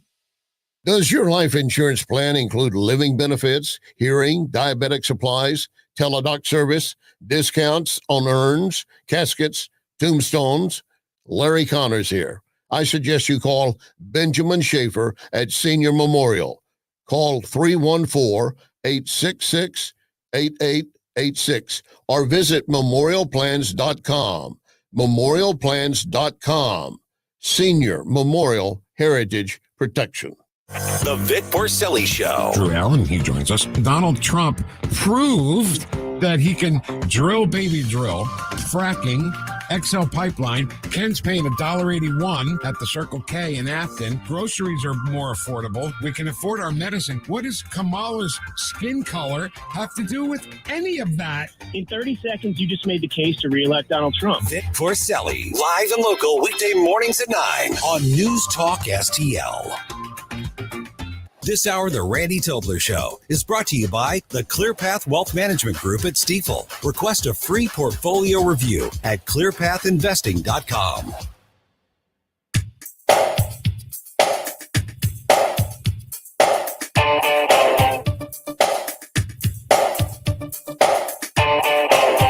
Randy Tobler, Truth Warrior, Woke Destroyer, on News Talk STL. Watch us on our live stream using Rumble, Facebook, and Twitter. This is News Talk STL. I will work to pass the first ever federal ban on price gauging on food. My plan will include new penalties for opportunistic companies that exploit crises and break the rules. And we will support smaller food businesses that are trying to play by the rules and get ahead. Well, there's Kamala Harris saying she's going to make it great again for those small businesses and lower your prices at the grocery store. And I don't know, Virginia Kruta joins us now. Virginia, I don't know. That's so convincing that she's going to go after that price gauging. I don't know. Yeah, I'm thinking of switching my boat. Well, here's what's the your thing. response? So either she's smart about this or she's actually a communist. And there's only two ways to look at it. So if she's going for price controls and she's just going to cap prices in order to buy votes and get people, to bring prices down, then that's Soviet type price controls where you're saying, okay, hey, Walmart, hey, Schnucks, hey, Deerbergs, hey, whatever, on the coast, Albertsons in California or Piggly Wiggly in the South, whatever the conglomerate grocery store is, you can't charge more than $2 for a dozen eggs. Maybe that's what she's doing. And if that's the case, we run into two problems. Most of the time, a dozen eggs is under $2. But sometimes when there is a scarcity for reasons of, bird flu or whatever. Think about during COVID when we had that bird flu outbreak simultaneously and it was like $5 for a dozen eggs. Mm-hmm. And if the supplier says to Walmart, we can't sell you our eggs for less than $5 a dozen, Walmart has to make a choice. They can either not stock the eggs or they can take a $3 loss per dozen. Now, there might be a place like Walmart or a really, really big company that can take that kind of loss temporarily. Small businesses can't do it.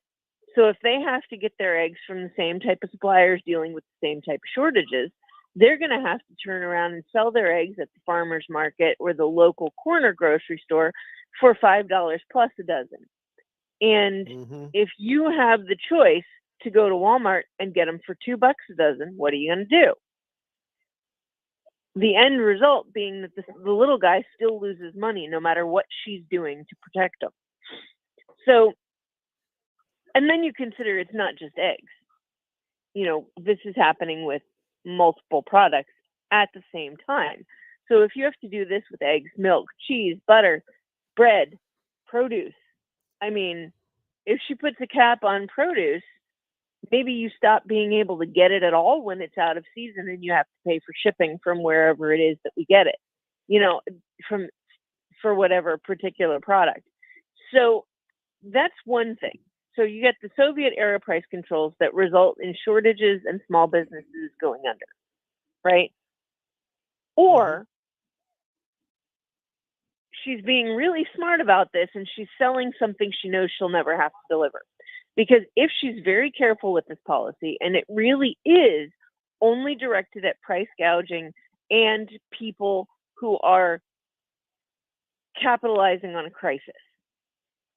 So she would have to be able to say, guess what? There is a crisis like bird flu. And the suppliers say, well, we can sell you our eggs for $4 a dozen. And Walmart says, well, yeah, but I really want to make a profit here. So I'm going to turn around and sell them for $7 a dozen. If she's really only putting a penalty on that, she's probably never going to have to do it. Because one, Walmart's not stupid. They're not going to introduce something that has a profit margin that high in the middle of a crisis when the farmers markets are just trying to get by, and they're probably going to keep them pretty close to cost. Because there's one thing that people don't understand. There's not a high profit margin in groceries. There's just not. And that's why you can go to, a farm to table type farmers market, and it's really not, it is more expensive than getting your food at Walmart, but it's not 10 times more expensive than getting your food at Walmart. It's, maybe 30%, 40%, but you're supporting local. So you say, okay, maybe that's what I want to do. But Walmart doesn't have a big profit margin on food. They're still selling a loaf of bread for $1. Like, how do we think that this is, that they're price gouging, or any grocery store is price gouging when they're still able to do stuff like that? It's a good analysis, Virginia. And I think that history, both here and elsewhere, proved that when the government gets involved in markets, most often the consumer is the one that suffers. And of course, small businesses, as you said, because they're consumers. I mean, in a way, they're consumers, right? They consume human resources and material goods, raw materials, in producing their product or providing their service. Look at my husband's family has 100-plus-year-old bakery on this side of the river, and you know what? If they put price controls on eggs, butter, flour, any of those things, that impacts us directly.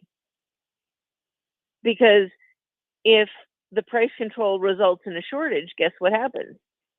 We can't get the stuff, we can't make the stuff, we can't sell the stuff, and presto chango, we no longer have a business. Like, this stuff, it crap rolls downhill. I mean, it's the little guy at the bottom that almost always gets crushed under it. Well, I think you're right. And I was telling my listeners the other day that consumers are already experiencing, and so are independent medical practices and smaller facilities, the effect of price controls. The Center for Medicare Services controls prices, and the insurers just do a percentage above whatever Medicare allows. And Medicare tells you what you can charge for a given service, a procedure, an office visit, or whatever. That's the reason that doctors fragment visits. That's the reason they bring you in for so-called med check, when they just ask you how you're doing and then they write a prescription. That's the reason that things are the way they are, because they tell you that on a per visit basis, this is what it's going to, and patients don't realize it, but we already live in a price controlled system in the medical realm. And I'm asking you, how's that working out for you? It's not working out very well for people getting access to care. The same thing would happen with groceries. We've seen empty shelves in Venezuela when they went socialist. We hear about they couldn't get bread in the Soviet Union, as you talked about. Yeah. I don't know what she thinks she's doing. I think she's desperate, and she's pandering, just like the tax on tip thing, which I think is a mistake too. Why did Donald Trump go for no taxes on tips? To me, that's a huge mistake. Well, here's what we're forgetting is that from a conservative standpoint, it's probably a mistake. But we're forgetting that Donald Trump is not a conservative and has never been a conservative. He's a populist, and he understands the people and what they want. So now, I think there should be no tax on income. I think it should be. I think we should have a consumption tax. Because applause meter, applause, Jerome, applause here. No, yes, thank you, Virginia, thank you. That's very nice. It makes more sense. Right. And you know what? If you want a graduated tax, you're going to get it, because guess what? People who make more money spend more money. They buy more extravagant things. Yeah. You're going to get the graduated tax, the progressive tax that you want, if you make it a consumption tax. And then it fairly hits everybody, because you know who's not paying taxes? Drug dealers, black market operators, thieves. They're not paying taxes. But guess what happens if you apply the tax at consumption? They all still have to buy stuff. You're so right. I'm a fair tax guy myself, Virginia, but I could go, I'm a fair tax guy. I like that. Hey, well, this is great stuff. I don't know whether this is going to stick or not, but even people on CNN, others are saying, what a mistake. I mean, a guy Furman, who wasn't called her out. The Washington Post called her out on the price controls. I mean, when you've lost the Washington Post, you got problems if you're on the Democrat side. What are your thoughts on the minimum wage initiative petition that's going to be happening in Missouri? Going to be up for a vote in November. Refresh me on that. I don't. So there's a minimum wage proposal to go to $15 an hour, and then go up, cost of living after that within a couple of years, $15 an hour. And it also mandates paid sick leave apart from like PTO, flexible PTO time. Okay, well, they already did that in Illinois, and I can tell you it's bad. So I have a 16-year-old who is looking for a job, and it is almost impossible for her to get a job. Do you know why? Because grown adults with high school and college already are getting the jobs that typically go to 15 and 16-year-olds, because everything is being automated, because nobody wants to pay for more employees. Yeah. All right. Well, Virginia, there's a constant theme here. Okay, you've talked about it with the price controls. Now you're talking with government cost controls in terms of what businesses have to pay for their human resources. And it's the same theme over and over again. When the government gets involved, jobs disappear. Yep. So do things off of the shelf. Thanks, Virginia. You laid it out beautifully. I hope everyone goes back and listens to this. It was a lesson in great economic theory. Thanks, Virginia Kruta. Look forward to talking to you next week. Absolutely. All right. There you heard it, guys. Well, we'll see what Bob Onder has to say at the top of the hour. We'll come back with him and Richard Stern from Heritage. More on Kamalanomics. After all, we've got to be prepared to undo the tyranny that is coming should she be elected. Stay tuned. St. Louis's home of the Dan Bongino Show. Liberals seem to revel in your pain and enjoy it. If you doubt any of this, which you should, doubt is a healthy thing because it only increases the authenticity of the show when you go and back it up and do your own research. Go to True Social or Twitter and just look at the comments by the liberals. Dan Bongino. Yeah, you'll get people on the other side who say nasty things too. But I'm telling you, it is way more pervasive on the left. Weekdays at 11 on News Talk STL.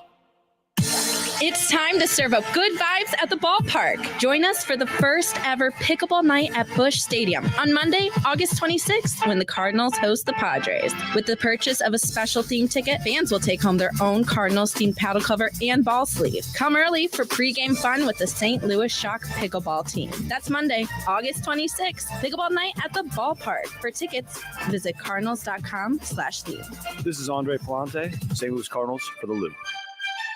Michaelis brings it home.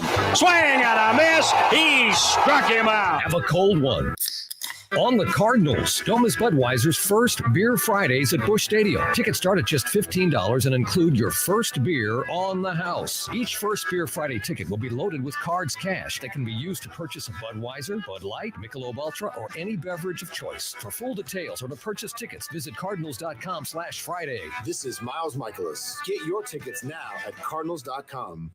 Need reliable auto service from people you can trust? Look no further than Western Tire and Auto. For over 15 years, we've been your complete automotive repair center, family-owned and operated, with owner Dean Cleathermeese bringing 30 years of industry experience. At Western Tire and Auto, you're not just a customer, you're family. We promise 100% satisfaction, treating you with the transparency, respect, and honesty you deserve.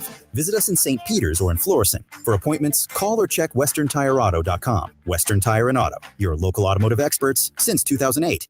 Tim Jones here. I'm with Eric from Newsteaders Fine Jewelers. Eric, Newsteaders has been around since 1961. Tell us the story. Well, Richard started this 62 years ago, and we've stayed a local family-owned store since then. We've actually got 3 generations of Newsteaders working in the store. Richard, his wife, his daughter, and his granddaughter, and we all love what we do. We're kind of a St. Louis family tradition, and we do a lot of unique and one-of-a-kind custom pieces, as well as repairs. There's basically nothing that we can't do, and all of our work is done. Connor Roofing, you can count on Connor. Congratulations to the awesome team at Connor Roofing for earning the 2024 National Best of the Best Award for Customer Satisfaction. Connor Roofing has now won back-to-back honors because they do outstanding work in all types of roofing, storm damage restoration, siding, gutters, both residential and commercial. We chose Connor Roofing without telling the owners, Rob and Kathy Connor. Their customer reviews are some of the best in the country. Please read them. Visit ConnorRoofing.com and request an estimate. Connor Roofing, you can count on Connor.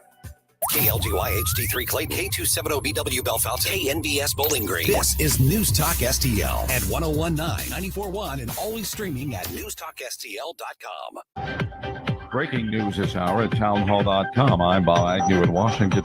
Republican Senator Tom Cotton of Arkansas says Kamala Harris still supports amnesty and a pathway to citizenship for illegal immigrants. Those are her own words on camera. And until she comes out and explains where she stands, and if she has flip-flopped, to explain why she flip-flopped and when she flip-flopped, the American people are going to take her at her word. Those planning to protest during the Democratic National Convention are at odds with Chicago's Mayor Brandon Johnson. An attorney representing the group filed an emergency injunction last night to stop the city from activating the restrictions.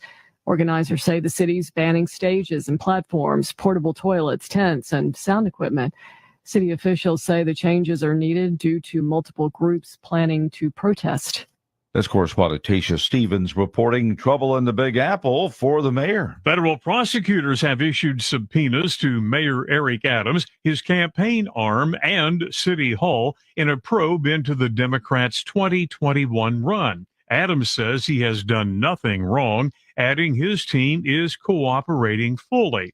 At issue, the feds requested information about the mayor's schedule, his overseas travel, and potential connections to the Turkish government. Jason Walker reporting. Republican vice presidential nominee J.D. Vance says a man at the top of the GOP ticket, Donald Trump, has the best interests of law enforcement at heart. We need a president, Donald J. Trump, who makes their job easier and not harder. We've got to cut out with the anti-law enforcement craziness. We've got to cut out with some of the policies that have come from the Harris administration that make it harder for the police to do their job.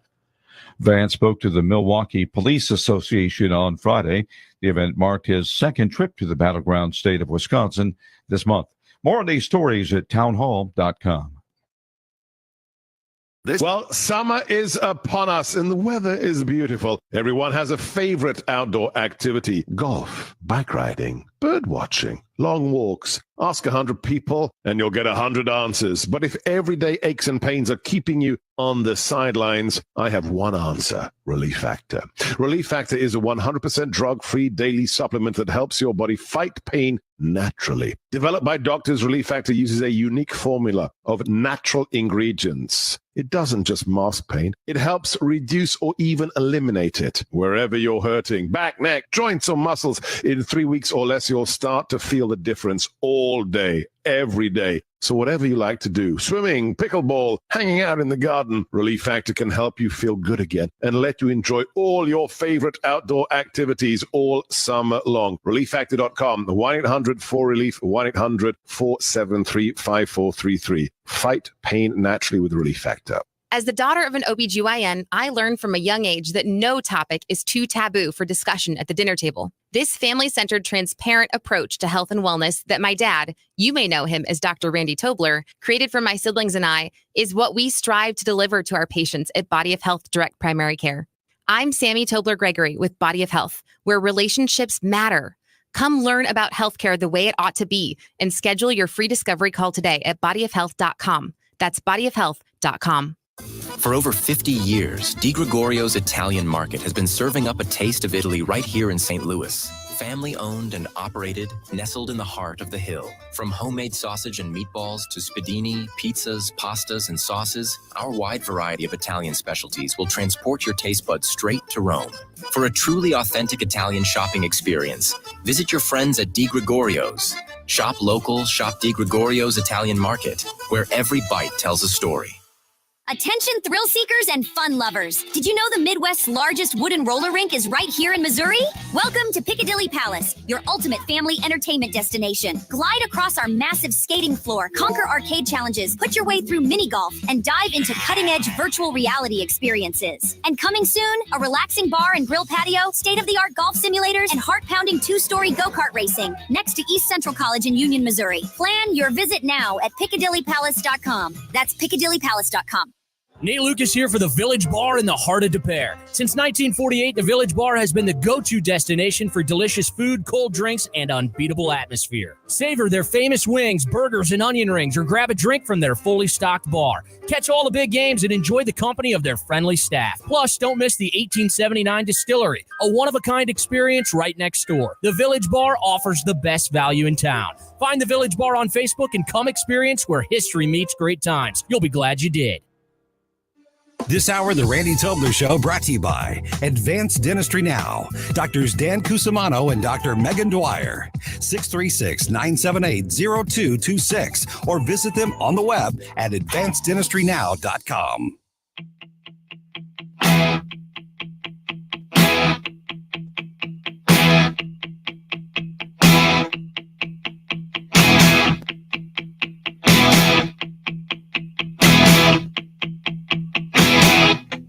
I don't mind you coming here, wasting all my time.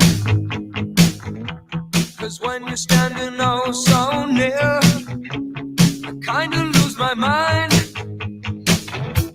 It's not the perfume that you wear.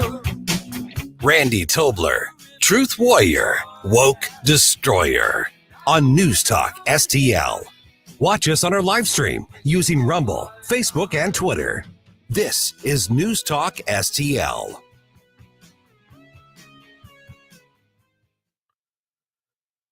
Welcome back into the program.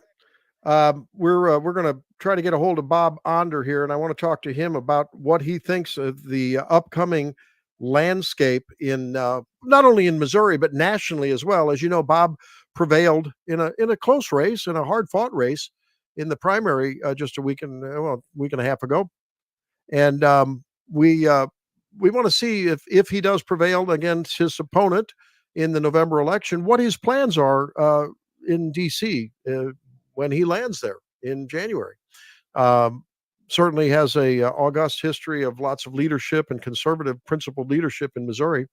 I want to talk to him as well about the what may be a titan battle in a legislature that he's likely to be a part of. In fighting a potential Kamala Harris presidency. I mean, it's a frightening thing to think about. And I guess we should at least anticipate that possibility because we have a lot of low information voters. They don't understand what happens when the government controls prices and labor relations between employers and employees and mandates this and mandates that and panders to one group and subsidizes another industry and on and on and on. And Dr. Bob Onder joins us now, the Republican nominee to replace Blaine Luetkemeyer in Congressional District 3. Bob, how you doing? Welcome to the program. I'm doing great, Randy. Great to be back. So were you pinching yourself as I was, and I think so many Americans that understand first principles yesterday when they heard Kamala Harris talk about basically going back to Jimmy Carter days of price controls, Venezuela, USSR? What's your reaction to that? Yeah, my first reaction, Randy, was that Kamala Harris is utterly economically illiterate. The idea that somehow inflation is due to grocery store owners price gouging is just complete insanity. Inflation is due to two things. One is the government overspending, and number two, the government printing money. And unless you get to those, Democrats love this word, root causes, going and hunting down the owner of the local grocery store is just utterly absurd. The margins, it's crazy. Kamala Harris loves to go out to Hollywood or Silicon Valley and raise money from billionaires who have very, very high profit margins. And she picks on grocers who have average profit margins of 1.5%. How badly could they be gouging, Randy? But and then going on, just this just naked attempt of buying votes, $25,000 free to first-time home buyers. That sounds nice. I have my older children are in their 20s right now. They're starting to think about buying their first home. But what is that going to do if you know your economics? It is going to raise the price of starter homes by approximately $25,000, and it's going to fuel inflation, and it will do nothing to whatever for what every home builder and every realtor will tell you is the problem right now is the supply side of the housing industry. So again, utterly economic illiteracy.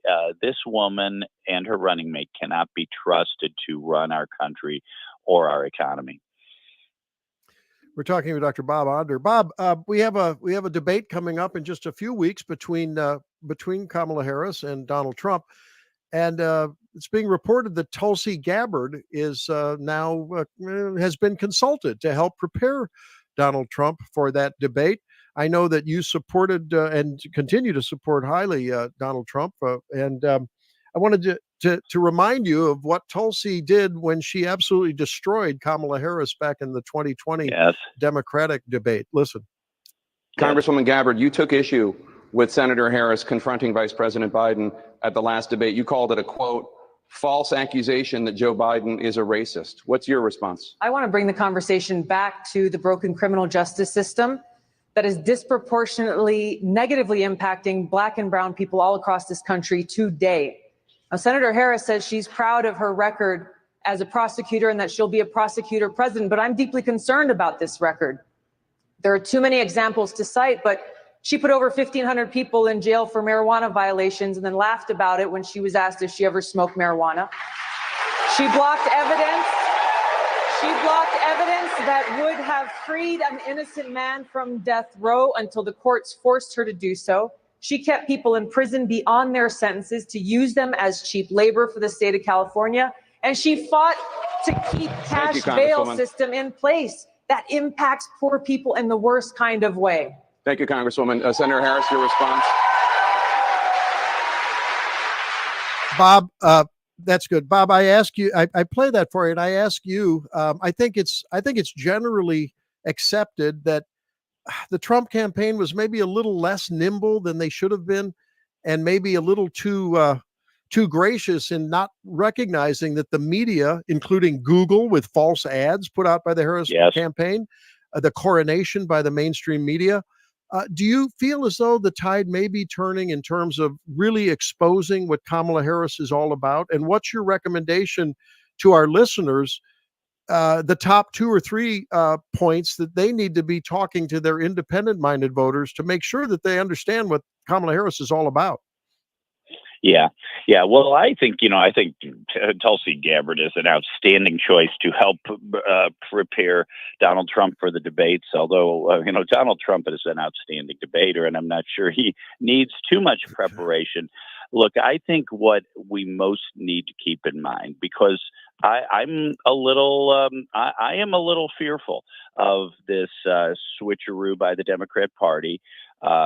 Kamala Harris is a terrible candidate, a flawed candidate, one who never won a single delegate in her own Democrat primaries. At the same time, that gives the press and the Democrat Party have the opportunity to reinvent Kamala Harris, to keep her on the teleprompter, keep her in the basement, and they become her propaganda machine. So I am glad to hear that there is a debate at all. If I were advising Kamala Harris, I'd probably say don't debate Donald Trump. I think what we need to keep in mind, Kamala Harris keeps talking about what she is going to do, quote, on day one. She's on day like 1,000 or some odd of the Biden administration. It is the Biden-Harris administration. So the failures of the Biden-Harris administration, because she never voiced any dissent. We know Joe wasn't making his own decisions. She was very much a part of that administration. They are responsible for the open southern border, for 100,000 fentanyl deaths in the last year, record amounts of human trafficking, including child sex trafficking, rampant inflation, the war on affordable energy that has doubled the price of gas and made everything we consume more expensive. And of course, the radical policies such as allowing men and women's sports and boys and girls restrooms. She owns all of that. So I think the number one message I would have for Republicans trying to convince their swing voter and independent friends is that all of the failures of the Biden administration that voters were ready to reject in a Biden-Trump matchup, those all apply to Kamala Harris as well. Bob, as an attorney, I know you keep an eye on the Supreme Court, and and as a leader, were you glad to hear that the Supreme Court struck down the Biden-Harris challenge to Title IX that would have really opened the door, on the rulemaking? They voted 5-4 to reject an administration emergency request to enforce their rules that would just let guys come into gals' locker rooms and bathrooms. It's a good blow for Title IX, isn't it?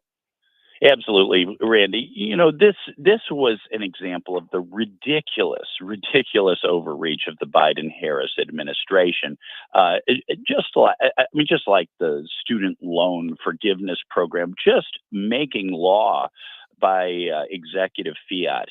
And just the ultimate irony in this case was that Title IX was about a number of things, but very much it was about giving college women, opportunities to participate in women's sports. And the irony, it was being used to decimate women's sports. So the whole world saw that poor, Italian woman, beaten savagely and lose her Olympic boxing match in 45 seconds to a man. It's absurd. It's happening all over the country. And this was a victory for common sense. My only disappointment was that it was 5-4 and not unanimous. Yeah, right. But I think the makeup of the court, and I think we should recognize the federal judiciary across the appeals court and the district court level. I think that's lost on many people when they weigh on the presidential vote that they're going to make. Absolutely. That impacts every American, doesn't it? Absolutely. There's no question that judicial activism, as opposed to rule of law and common sense, is deeply embedded in the ideology of the Democrat Party. If it weren't for Donald Trump and his judicial appointments during his 4 years of office, we would have every aspect of the woke administrative state imposed on our everyday lives. So that alone is a reason to vote for Donald Trump and J.D. Vance. And I'm really excited about J.D. Vance as a vice president. The more I read Hillbilly Elegy back in 2017, and I was a fan of the guy back then. I'm an even bigger fan today. That is the team to turn America around. And I really look forward to joining President Trump and J.D. Vance and other Republicans in January to take our country back. We have a caller on the line. I'd like to make a comment, Awesome. Bob, and Awesome. have you respond. Go ahead. Bob's on the line. Joe. I'm sorry. Joe's on the line. How you doing, Joe? What's up? I'm well. Thank you, Dr. Tobler. And Senator Onder, congratulations on your victory. And looking forward to seeing you on Capitol Hill. And I appreciate coming on with both of you, because Senator Onder in particular, no offense, Randy, but I think Senator Onder, if you could pass this along to the Trump campaign. There's a very simple message they can send relative to Vice President Harris. And, you sort of hit on it a moment ago. I can tell you exactly how many days today is. Today is day 1,305 of Kamala Harris's vice presidency, 1,305. And with respect, sir, it's not about 1,000. It's 30% more than that. The woman has had almost 4 years, 1,305 days to do something.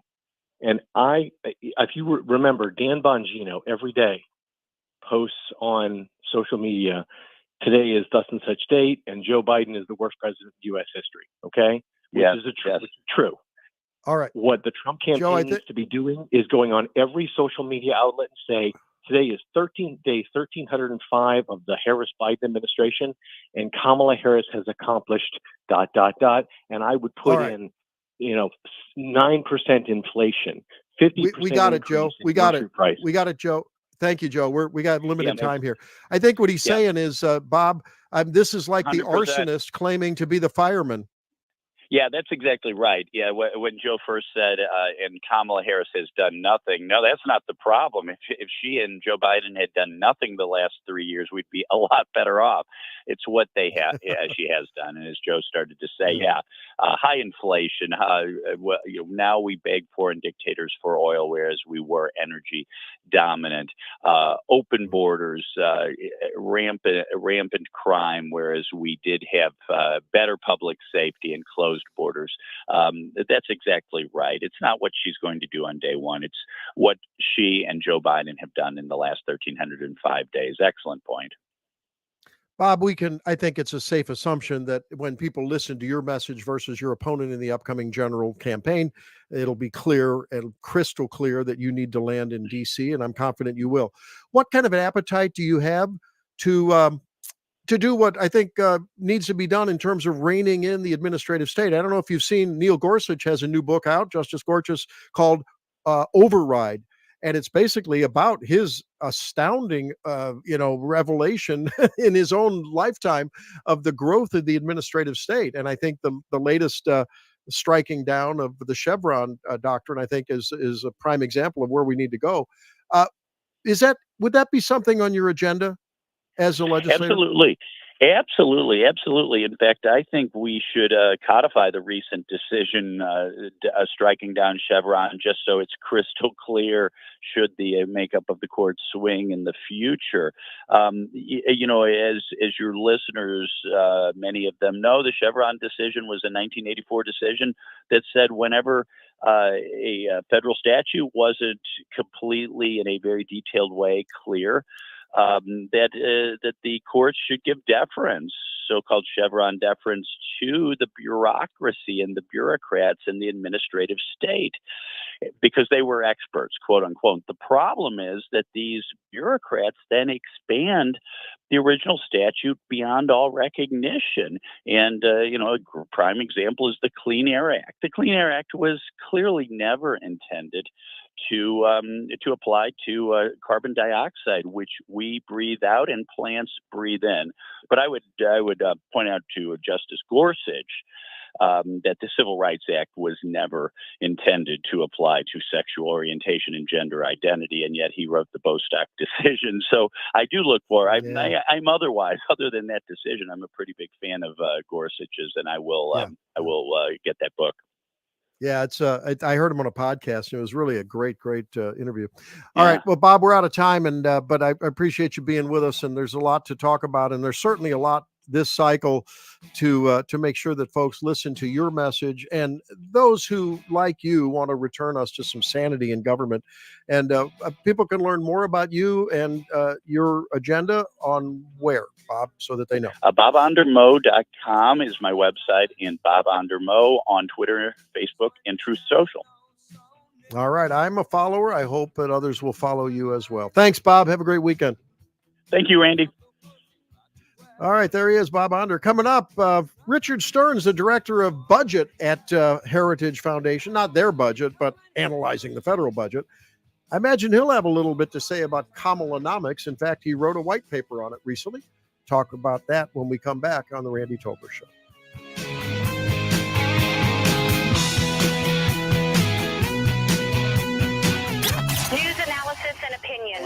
people see what's going on here. News Talk STL. Pay close attention. St. Louis is #1. Bottom line is this: St. Louis is #1 for conservative talk. News Talk STL. I'm Dr. TJ, owner of the Institute of Natural Health, co-owner of Optimal Nutraceuticals, and the host of Wellness 101. Wellness 101 is designed to cut through the nonsense and provide you common sense, science-based information regarding health and wellness. On the show, we discuss topics like thyroid health, gut health, hormone optimization, and many others. Our show airs Saturdays at 10 a.m. and 2 p.m. and Sundays at 11 a.m. and 3 p.m. right here on News Talk STL. For more information, visit us at inhstl.com. That's inhstl.com. Here's some expert advice from McGuire Moving and Storage. If you have a home or business move coming up, you need to book now. Most moving companies are booked 6 to 8 weeks out. So call McGuire now, get an on-site estimate, set a date. McGuire has 85 years of experience and just won the Spire Quality Award. I can personally testify McGuire goes above and beyond to help the clients. McGuire Moving and Storage, McGuireMoving.com. The Herzog Tomorrow Foundation provides private school tuition scholarships through Missouri's new Most Scholars program to cover the cost of accessible, high-quality schooling. Hi, this is Myella Esser with the Herzog Tomorrow Foundation. Our private school tuition scholarships wouldn't be possible without the support of generous Missouri taxpayers. If you're a Missouri taxpayer interested in redirecting your tax dollars and sending them to Missouri students in need of a better education, please contact me at herzogmostscholars.org. Better education for students creates a better tomorrow for all. Learn how you can help provide a better education for Missouri students at herzogmostscholars.org. That's herzogmostscholars.org. Also, sign up for The Lion, an initiative of the Herzog Foundation that carries articles covering a wide range of issues facing American families and culture. herzogfoundation.com. That's herzogfoundation.com. Hey, Tony Colombo here with Tim Jones for our friends Rodney and Jen Wallner, the Wallner home selling team at Berkshire Hathaway, the #1 home selling team in the St. Louis area. And I can say that from firsthand experience. My wife and I were blown away from the results that we saw from working with Rodney and Jen, from selling our old home faster and for more money than we thought possible to finding our family's perfect new home. They over-delivered every step of the way. And right now, it's still very much a seller's market. So, Tim, for folks that have been thinking about selling their home, it's a perfect time to call the Wallners. That's right, Tony. And don't forget, they're licensed in both Missouri and Illinois, so no matter where you are in the metro area, you can put St. Louis's #1 home selling team to work for you. The Wallners' experience and work ethic, second to none.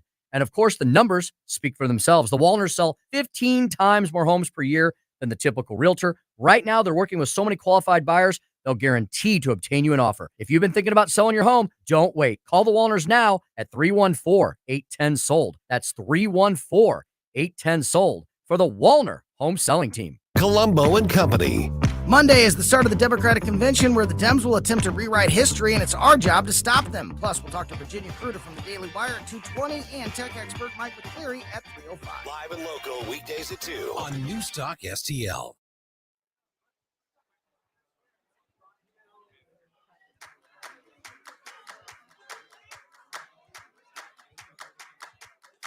Yeah, everybody hurts sometimes, I know that's what they say. But right now, Randy Tobler, Truth Warrior, Woke Destroyer on News Talk STL. Watch us on our live stream using Rumble, Facebook, and Twitter. This is News Talk STL. Some people say, well, let's let the government spend billions of dollars. And then some other people say, no more federal spending. Let's give the tax rebates. And the other intelligent people say, no tax rebates. We've got to do this and do that. So everybody is confused. How do you see the thing? How are we going to get out of this? Well, Johnny, I think that one of the things is that people keep looking to government for the answer, and government's the problem. A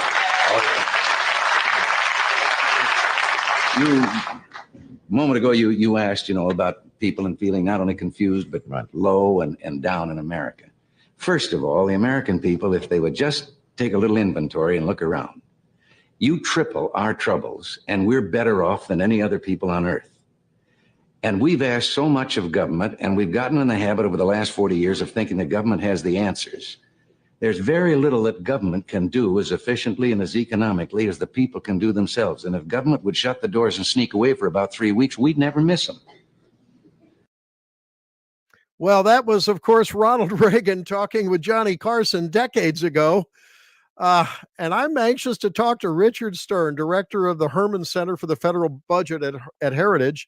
I've been following you, Mr. Stern, and reading what you've been writing about bankrupting America, Kamalanomics, and the disaster we're headed towards. Thanks for being on the Randy Tobler Show today. Your thoughts about Ronald Reagan and that comment in the context of Kamala's yesterday statement about price gouging and price fixing.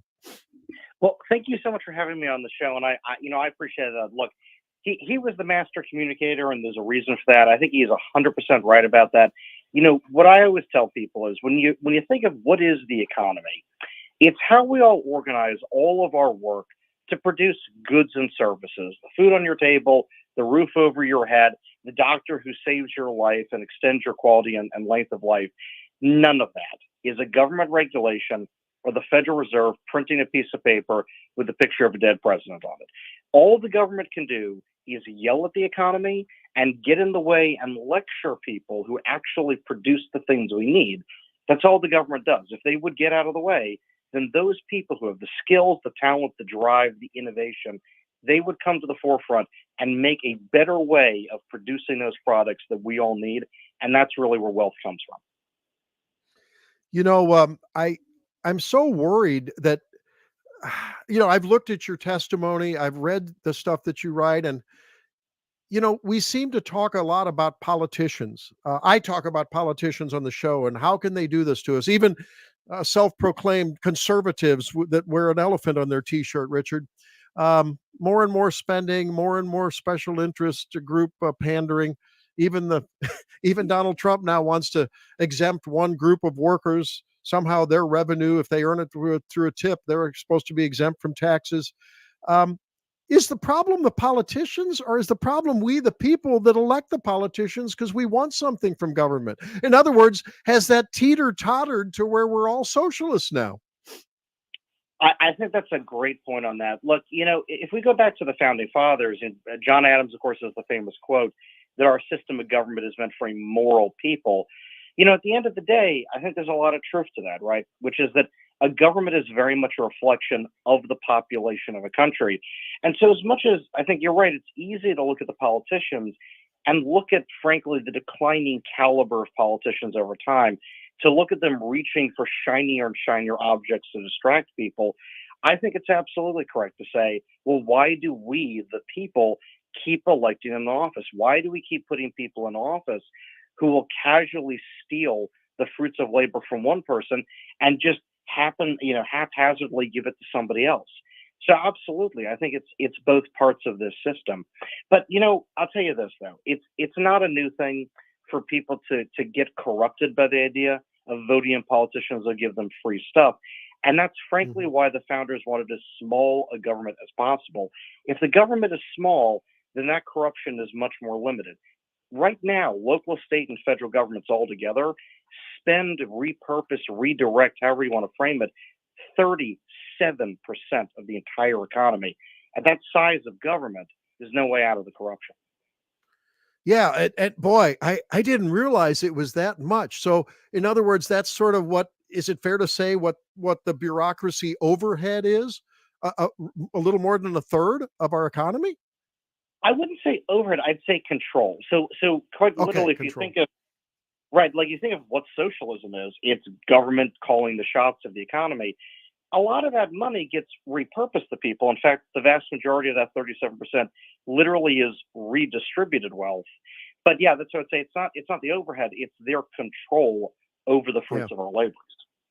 Yeah, but I guess there is an overhead component, isn't there? And don't the recent few months of I don't know how far back you go, but as far as I can recall, at least 6-8 months, that one of the, if not the leading, among the leading jobs growth sectors has been government. So, I mean, that's a frightening thing to me. Oh, absolutely. No, and you're definitely right. One of the things I always tell people about this, right, is obviously we all know that a government job is a fake job in the sense that it is fed by a private sector job producing the money that is taxed to finance a government job. And so you're right. All of these job reports that are quote unquote good on the backs of a government job really just means that they're stealing more from the private sector to temporarily prop up a job and make things look good. That's why all these job reports keep getting revised down. That's why they keep trying to tell us that the numbers are good, but no one feels like the economy is doing very well. We're talking to Richard Stern. He's the director of budget policy analysis at Heritage. So let's ask the tough question, though, Richard. I mean, we all know that while the government, while conservatives, God rest his soul, Tom Coburn, I used to enjoy his yearly report on the pork, and all the little funny shrimp on treadmills and all that. But the real drivers of deficit spending and borrowing are they're the big things: Social Security, Medicare, Medicaid, right? And that seems to be a rail that no politician wants to touch. Even sensible approaches to a gradual soft landing by, not hurting present recipients or even imminently recipients in Medicare or Social Security, extending the age, doing something, privatizing. Bush tried to do that, privatizing Social Security. But aren't those the things that need to be addressed? And is there a way to address it that won't alienate enough voters that it'll be a flash in the pan and we'll go back to the same old, same old? Is there a better way to do that that would be palatable and really wouldn't hurt people that have come to depend on that? Well, here's the thing. I'm an eternal optimist if you ask everyone that works with me. But, I think you hit the nail on the head. It's very hard to see that because, frankly, you have a lot of politicians and you have a lot of people that back them that don't want to have an honest conversation. The solution, as far as I can tell, for most of the politicians in D.C., is they want to wait until these programs are on the edge of bankruptcy and then hope that in the chaos, they can find a profit, political and personal. And that's tragic. But, I'll give you, I think, a perfect example on this one. So, Marco Rubio, a few years ago, created a bill that literally all it would have done is created a commission to think of things related to getting solvency for Social Security. So basically, take a bunch of think tank people like me and put them in a room that talk about the problem. That's all the bill would have done. Mm-hmm. And the AARP responded to that by sending a mailer to every single one of their members, accusing him of having introduced a bill to repeal the entire Social Security program. That is the kind of disingenuous thing that is going on. The AARP, who many people listening to the show probably think of as a good organization, very intentionally did that, very intentionally lied to hide how hard the problem is because they personally profit off of that. And, that's part of what we're facing in D.C. But I'll give you one other thing, though. As much as that's certainly what's going on the entitlement side of it, if you look over the last 10 years or so, we have a new driver of deficits, which is every year Congress comes to the table, passes new discretionary programs, creates new mandatory programs like the misnamed Inflation Reduction Act. They have managed to put more spending on the table than either Social Security or Medicare just in the last 10 years through new random programs they create, giving money to new random pockets of donors and voters. So part of this is, I'd say, that Congress has exponentially increased its amount of theft to buy voters. Yeah, it's just really frightening. And you think of the subsidies in the green energy. So many of those are failed enterprises, and we know about the inefficiency and the unreliability of so-called renewable sources. And it's just tragic that they're getting away with it. But I'm glad you're calling it out. I mean, it's really important. I'd like you to address what has become sort of a bee in my bonnet, Richard, and that is the Project 2025 demonization from the left and the failure to recognize what a brilliant document that is. I've read the healthcare part of it and I've skimmed other parts of it because I'm in healthcare. By the way, I don't participate in the medical industrial complex. I do direct patient care. And it's funny, all of the players want to, including legislators, can to prevent that beautifully disruptive, innovative, and very effective patient care mode of delivery. Isn't that funny? I wonder where they're getting paid from. Maybe United Healthcare and Anthem. I don't know. It's a brilliant document, and I'm so embarrassed that Donald Trump and others just don't want to recognize there's a lot of wisdom in that document. Your thoughts? Well, first of all, I definitely appreciate your fight against the healthcare industrial complex. And I'm glad you appreciate the document. Look, I'll tell you this, and for all your listeners, the Heritage Foundation has helped put together a coalition of 109 other organizations that contributed to that book. And in fact, Heritage has done this every single presidential election year going back to the 80s. The mandate for leadership is a regular process to bring good ideas to the forefront, and frankly, to put the conservative coalition together to offer up a set of conservative solutions, to be honest and talk about things. What's novel is this is the first year that anyone thought to take a pot shot at it or demonize it the way you're talking about as being representative of some secret cabal going on. And, I think what that really means, to be perfectly honest, is it shows you how strong the DC cartel is. That the DC cartel has gotten so entrenched in their power, they have made so much personal profit off of stealing from the hardworking people of America that they have decided to go after the intellectuals in DC that are trying to make a difference by putting good policies together. They're not satisfied enough with their trillions and trillions of dollars of theft. They now want to find every single good attempt to right-size the size of the federal government and treat it as if it's the problem. That's what I think is going on there. It shows you exactly how entrenched the deep state is and exactly how much the deep state is thrashing about trying to preserve their power. Yeah, and boy, you're right. I mean, it is like it's a David and Goliath at this point. And isn't that sad? I mean, the founding of our country was about a David that defeated a Goliath, and now we've seemed to have adopted acceptance of a new 21st century Goliath. I mean, it just blows my mind. I was talking with our previous guest, and you'll probably be seeing him in Congress next year, Dr. Bob Onder, who will be, we hope, replacing Blaine Luetkemeyer, who retired from Missouri's Congressional District 3. And I know Bob is hip, joined at the hips with the philosophy that you're espousing. I don't know if you've read Neil Gorsuch's book, Override, and about his astounding dismay at the growth of the administrative state. Is that something that our listeners should advocate for with everyone that wants their vote? Like, what is your commitment to decreasing the expansion of the administrative state and their jurisdiction? Oh, absolutely. And I'm glad you brought up both of them and the book as well. So here's my thought on this. I think for everybody listening, the Constitution is a legislature, it's a Congress-centric document. Why? Because the Founding Fathers recognized that the Congress is made up of people who are members of their community, pillars of their community, thought leaders, business leaders, family people, who represent literally every corner of the country. It is a body that is supposed to be a real representation of the American public. And so they gave that body legislative making authority. What they precisely did not do was give unelected, faceless bureaucrats with permanent tenure as career staffers legislative authority making. That's what the deep state is.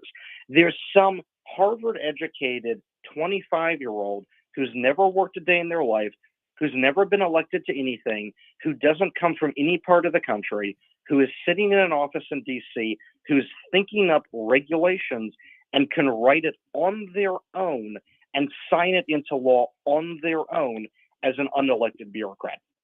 That is frankly worse than the dictatorial systems that our founding fathers fought to liberate us from, and that the Constitution expressly prohibits.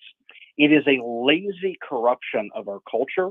It is a lazy corruption of the meaning of liberty as conceived by the founders, that we have now allowed these unelected bureaucrats to have more legislative authority, more control over our lives than the elected members of Congress do. Wow, Jerome needs to hit the cheesy applause button there, Richard Stern, because you just nailed it. I mean, that's it. That's where we're at. And I hope people really take your words to heart. I hope they read everything that you and your colleagues are writing at Heritage. And I really appreciate you being with us. Boy, it's just such a worrisome time for those of us that worry about our republic and what's going to happen to our kids and their kids. Richard Stern, at Rich A. Stern on X, formerly Twitter. Thank you for being with us. I hope you'll join us again. It was really, really a delight to have you on. Well, I would love to, and thank you for having me on, for sure.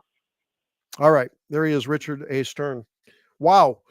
Okay, guys. I mean, what more can we say? We're at a tipping point. We're at the precipice. Is America going to jump off the cliff? Are we going to adopt socialism, fascism, whatever you call, authoritarian control, centralized management of our lives? Are we going to say no?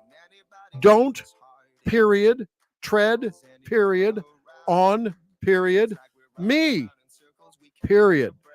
We'll be back and take your calls, 314-912-1019 as we wrap it up here. Take no more. It's when I hear you say, don't hang your head when you get lonely.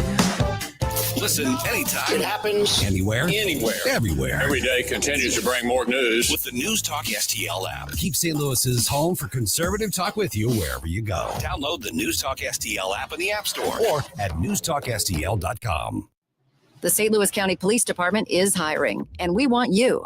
Join our team of new and experienced officers. We're fast-tracking the process with a mass testing event Saturday, September 7th at 9 a.m. Head to the St. Louis County and Municipal Police Academy in Wellston. Be ready for a physical, written, and personality test. Bring your driver's license, water, and a snack. This is your chance to make a difference. For questions, call Officer Micah Shelton, 314-615-7824, or visit stlouiscountymo.gov/careers.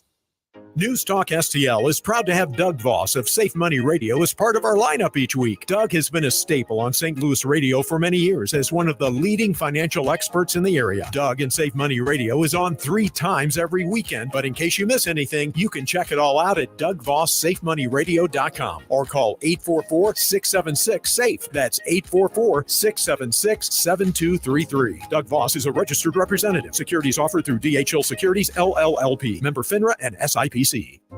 Jewels on Hampton and St. Louis Hills is paying some of the highest prices on gold, silver, diamonds, semi-precious colored stones, coins, flatware, and fine watches on site. Jewels on Hampton is a premier jeweler featuring Alvanza's jewel art designs with an exquisite selection of diamonds, semi-precious stone jewelry, and vintage watches. Their expert design team can restyle your jewelry to today's contemporary style. They also do jewelry and watch repair. Need extra cash? Jewels on Hampton is paying some of the highest prices on gold, silver, diamonds, semi-pressure colored stones, coins, flatware, and fine watches. Bring in your collectibles and clocks and sports memorabilia and figurines too. Jewels on Hampton, 4506 Hampton, just 3 blocks south of Chippewa, and jewelsonhampton.com. Call them at 314-752-5000, 314-752-5000, and jewelsonhampton.com. Jewels on Hampton. Tony Colombo here, reminding you to visit my friends at Bluff City Outdoors in Alton before your next trip into the great outdoors. For decades, Bluff City Outdoors has covered all the needs for area fishermen, and they'll always have all the best bait, tackle, and gear for your next trip on the water. And now they cover all your bow hunting needs, including their state-of-the-art indoor archery range and techno hunt system, open every day for you to come shoot, or you can join a league. Follow Bluff City Outdoors on Facebook and learn more at bluffcityoutdoors.com. Old man winter in the rearview mirror. Warmer weather here. Time to call Hanson's Tree Service. 636-379-1830. 24/7 at hansonstree.com. This is the perfect time to spruce up and beautify your landscape beds. When you purchase organic mulch in bulk from Hanson's, you save on price, time, and incredibly convenient. Tons of commercial and residential tree care services as well. Grinding and land clearing, plant health care, and more. 636-379-1830. hansonstree.com. hansonstree.com. This hour, The Randy Tobler Show, brought to you by Advanced Dentistry Now. Doctors Dan Cusimano and Dr. Megan Dwyer. 636-978-0226. Or visit them on the web at advanceddentistrynow.com. Pentecostal fire, stirring something new. You've now asked me 3 questions about comments that I made 3 years ago. You've got me for 15 minutes or however long you have me. We should be talking about public policies that matter. How are we going to lower inflation? How are we going to reduce the cost of food and housing? How are we going to close down that southern border? We've talked so little about that. We've talked a lot more about a sarcastic remark I made 3 years ago. I think we should talk about the issues that most Americans care about. Well, that was That was great to hear J.D. Vance. He is one of the best apologists for the conservative cause, for the Trump campaign, and really for just lashing out at the truth against this fake media. And I think he does it at least, if not more eloquently and more effectively than Donald Trump. I think he's great. I mean, that part of that ticket in terms of his ability to just fight back, it is beautiful. It's beautiful to watch, Jerome. I don't know about you, but man, I'm impressed. He does not take anything. Yeah, he's a really, really good speaker. And every time I see somebody trying to catch him up or, bring up something from the past that they think that it's going to be a gotcha on him, he just handles himself so well. He's very firm, yet he's not aggressive or mean about it. It's very interesting to see the difference between Trump and how he acted back, when he was campaigning versus, J.D. Vance and how he's conducting himself. I think a lot of people who are troubled a little bit with Trump's insistence on going after people and calling Kamala dumb and, going back to J6 in 2020. Now, the other day, I think he's getting the message, because when he had that presser at Mar-a-Lago the other day, he did stick to script. Now, he was reading from some notes, which was fine, but he did for the most part stay on policy and talk about some numbers. And I think I don't think he needs any more appeal to the base. We don't need any more massive rallies to capture the base. He needs to capture some of that middle that he's lost. All the polls suggest he's lost some of that. Not enough yet to be losing in the polls, and especially in the swing states, despite what the fearmongers want to say. I mean, there are fearmongers out there saying, oh my gosh, Kamala's, if you look at it, I mean, yeah, Kamala now in the real clear politics average is ahead by just a hair in Michigan and Wisconsin. That's fine, but not in Pennsylvania, not in Georgia, not in Arizona. And so I think we don't want to listen to the sky is falling message, but I think we do need to hear the hoofbeats in the distance and realize a stampede, is underway, maybe losing momentum. I don't think Kamala Harris did herself any good with people that really have a neuron firing in their brain. I want to close with this. It broke my heart to hear this young Black businesswoman looking into the camera on social media. I don't know if it was TikTok. I don't know what it was. And I don't know if what she says is true, but I have no reason to believe that this is fake news. She's an entrepreneur, and she starts out telling about her business, her food truck, and what she was going to do with it. We'll play the first part of this, and then we'll play the second. Take a listen to the beginning. I need this message to go out to our vice president who's running for president. I have heard all over social media about, excuse me if I say anything wrong, immigrants getting loans, money. It was hard for me to believe. It was just extremely hard for me to believe. I've been in business such a long time. Back in 2019, I purchased my first food truck. It cost me over $25,000. I paid it cash money. I worked hard to pay for this truck. I'm now selling it because I'm doing other things, but I'm selling it. I had a guy come to look at purchasing my vehicle or my food truck. And he explained to me he's an illegal immigrant. He has no credit. He has no money in the bank. But he showed me his paperwork that he will receive funds to purchase my food truck. I'm thankful that he's buying it, but I'm hurt that I worked so hard to pay cash for my food truck. I have good credit, can't even get a business loan because of the color of my skin. Okay. So at a minimum, we know that someone wants to purchase her food truck that she paid for cash, which means to do some serious burning the candles at both ends, maybe working 2 or 3 jobs, but sounds like she's living the American dream.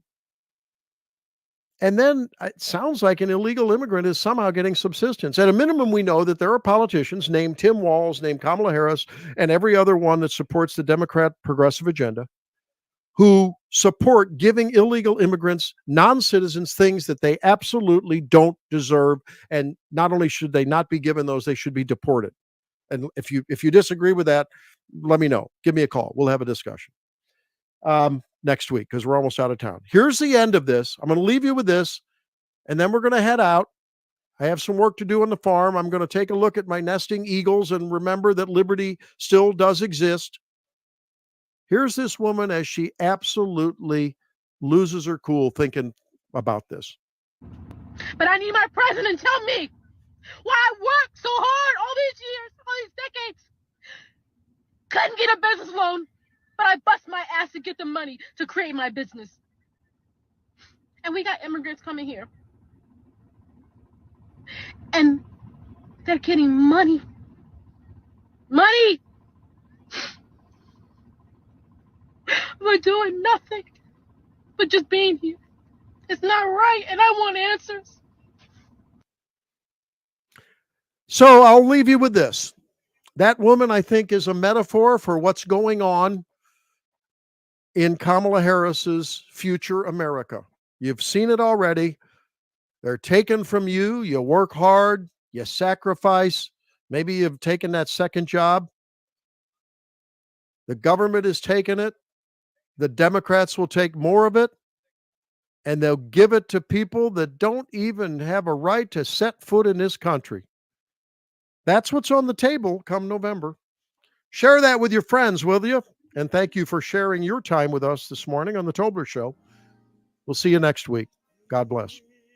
The beauty of the lilies, Christ was born across the sea with a glory in his bosom that transfigures you and me, as he died to make men holy. Let us live